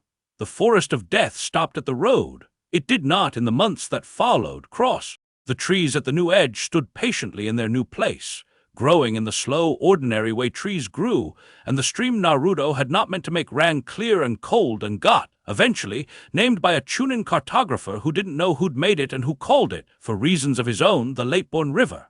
The little tree outside Naruto's apartment kept flowering. It flowered all winter, which trees of any species in Konoha did not technically do. The landlady, who had been planning to yell at him, ended up, instead, charging extra rent on the strength of the tree, because tourists from the land of iron had started coming to look at it. Naruto thought this was hilarious. He paid the extra rent without complaining. Kakashi taught him how to hold a sword properly. It took about 3 lessons. After the 3rd lesson, Kakashi sat down on the grass, looked at the boy, and said, I think you've gotten what I can teach you about this part. The rest you are going to have to figure out from people who are not, technically, me. He recommended in writing that Naruto seek out, at some point in the next few years, training with 3 specific swordsmen, one of whom was retired, and one of whom was a missing nin, and one of whom was, technically, dead. Naruto put the list in his pocket. He did not, for the moment, act on it. Tsunade sat in her office on a Tuesday in spring, almost a year after the night she had kicked down the council door. It had been quiet for a while, quiet in a careful, watched way, but quiet. Iwa had made noises and then stopped making them, because Iwa had heard, through Jirya's careful seeding, that the yellow flash's sun had the deep root, and Iwa had decided to wait and see. Kumo had made noises and then stopped making them, because Tsunade had personally written to the Raikage with a copy of the South Gate report and a list of names, and the Raikage had responded with a formal apology that contained, in the 3rd paragraph, the heads of 4 officials who had authorized the breeding program. Kiri had not made noises at all, because Kiri was, internally, a mess. Suna had sent a friendly note. The land of iron tourists kept coming. She was in the middle of forging the daimyo's signature on a routine trade agreement when Shizune kicked the office door open. Tsunade did not look up. "Don't tell me he's back." "Of course he is. He brought someone. He always brings someone." He brought several someones, Tsunade-sama, and one of them is a child, and the child is very small, and Jiraiya-sama is trying to convince me to find him a babysitter, and I have already told him no twice. Tsunade looked up. She set the brush down. She looked at Shizune. She looked at the door. Through the open door in the corridor, she could see Jiraiya, in a robe stiffer than usual with road dust, holding the hand of a child who could not have been more than 4 years old, and behind Jiraiya was a woman with red hair who Tsunade did not at first recognize, and beside the woman was a man Tsunade had not seen in a very long time and had not expected ever to see again. Jiraiya grinned at her over the top of the child's head. "Haim! Jiraiya! I have been busy. I can see that you have been busy. I have things to tell you. I can see that too. You are going to need to sit down for some of them. I am sitting down. You are going to need to sit down harder, Haim." He looked at the woman. She looked at the man. She looked at the child. The child looked back at her. The child had whisker marks on his cheeks. The whisker marks were faint. They were less faint than they had been an hour ago, she thought, because the child was at this moment very close to Naruto's apartment, and the deep root had ways of recognizing its own. "Jiraiya," she said. "Yeah, how many more of these are there?" He scratched the back of his head. "That Haim," he said, "is what I came to talk to you about.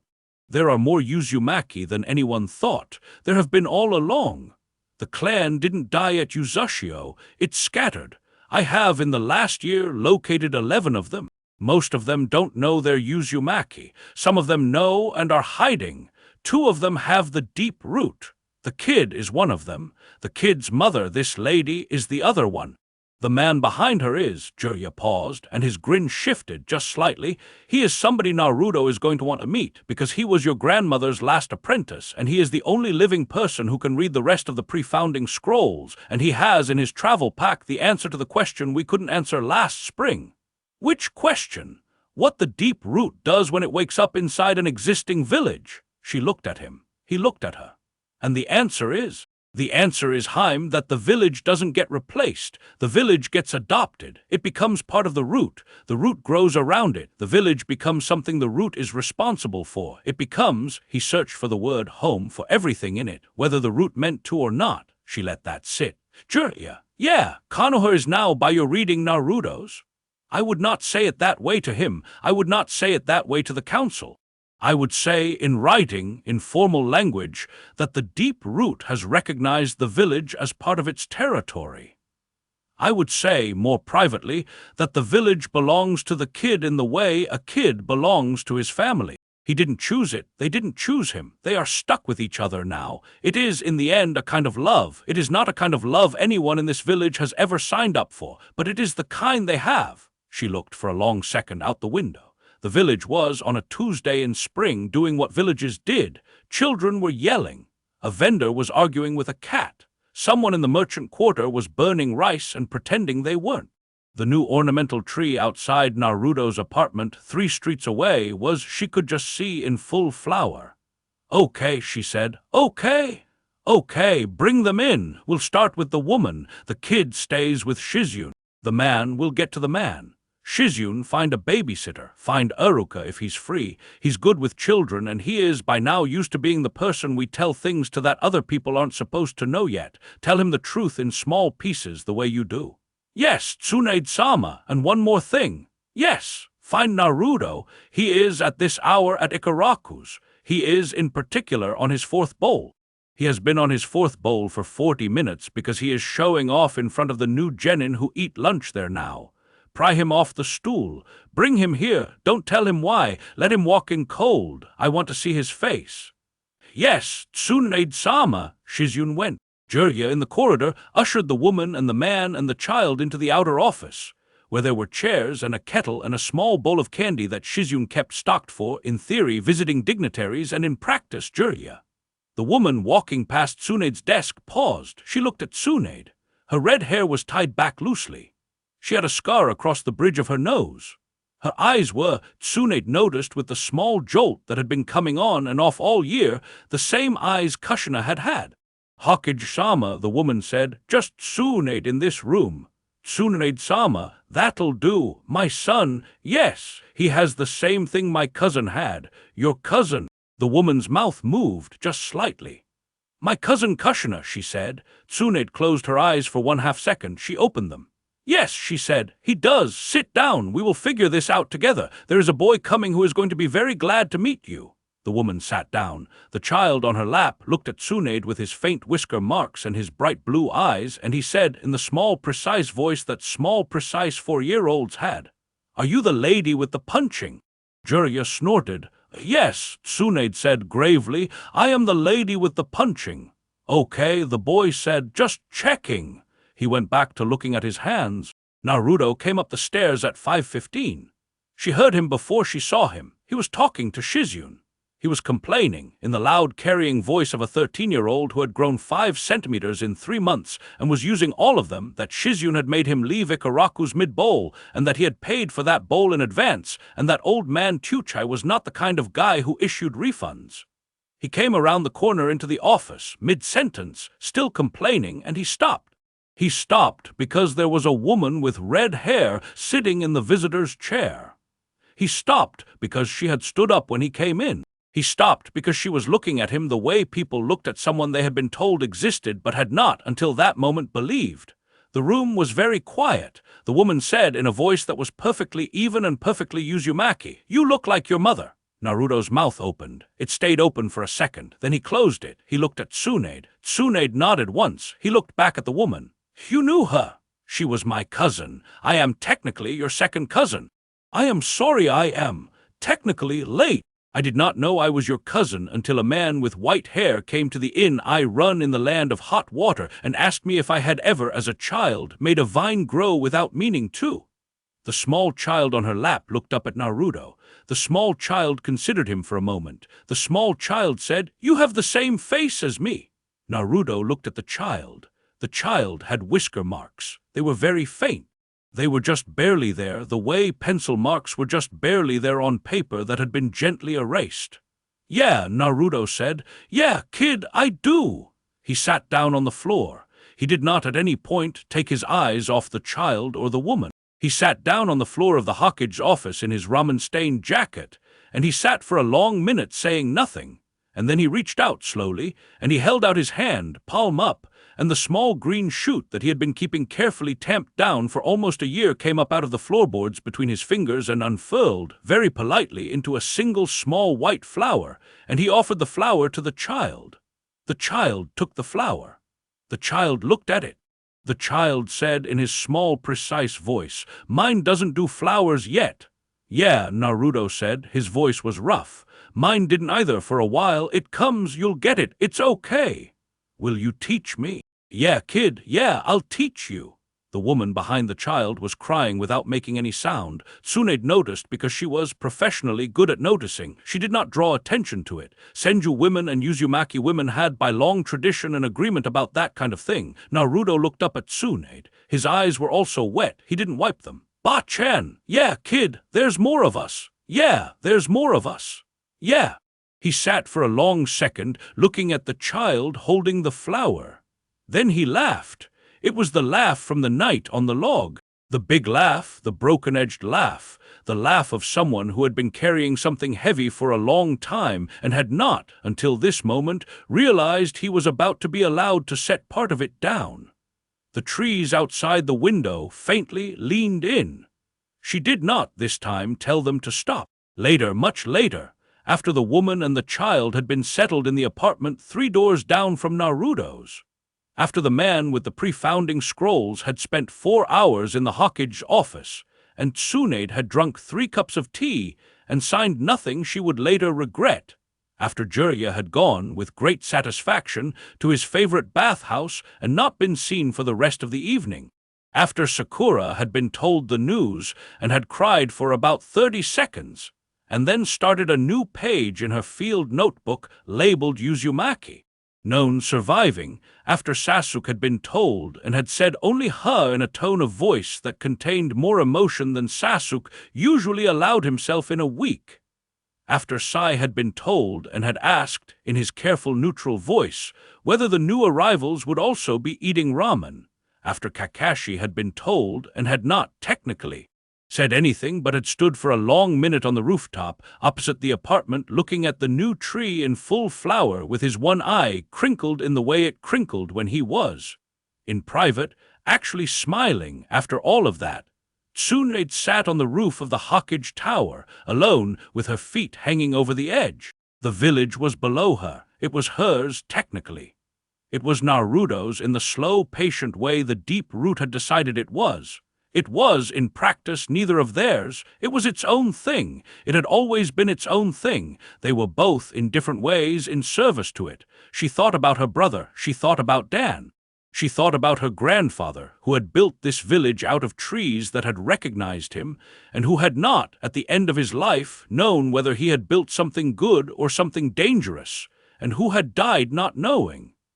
She thought, finally, about the night in the Trauma Bay, about the thing behind the fox that had turned its head and looked at her, about the moment she had decided, in the span of a heartbeat, to lie. She thought about how the year had been worth it.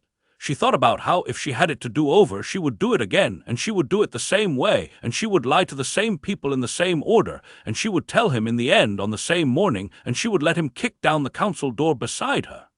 She thought about how she would, given the chance, change exactly one thing. She would have brought him tangerines earlier. She would have brought him tangerines from the start. The sun went down over Konoha. The new tree outside an apartment in a small, unfashionable district, 3 streets away, kept flowering in the dark. In the apartment, a 13-year-old boy with whisker marks sat on the floor with a 4-year-old cousin he had not known he had, teaching him very patiently how to hold a small green shoot in the palm of his hand without squeezing it. The 4-year-old got it on the 3rd try. The boy laughed. The village, in its slow, patient way, took note of the laugh and held it very gently, and did not let it go.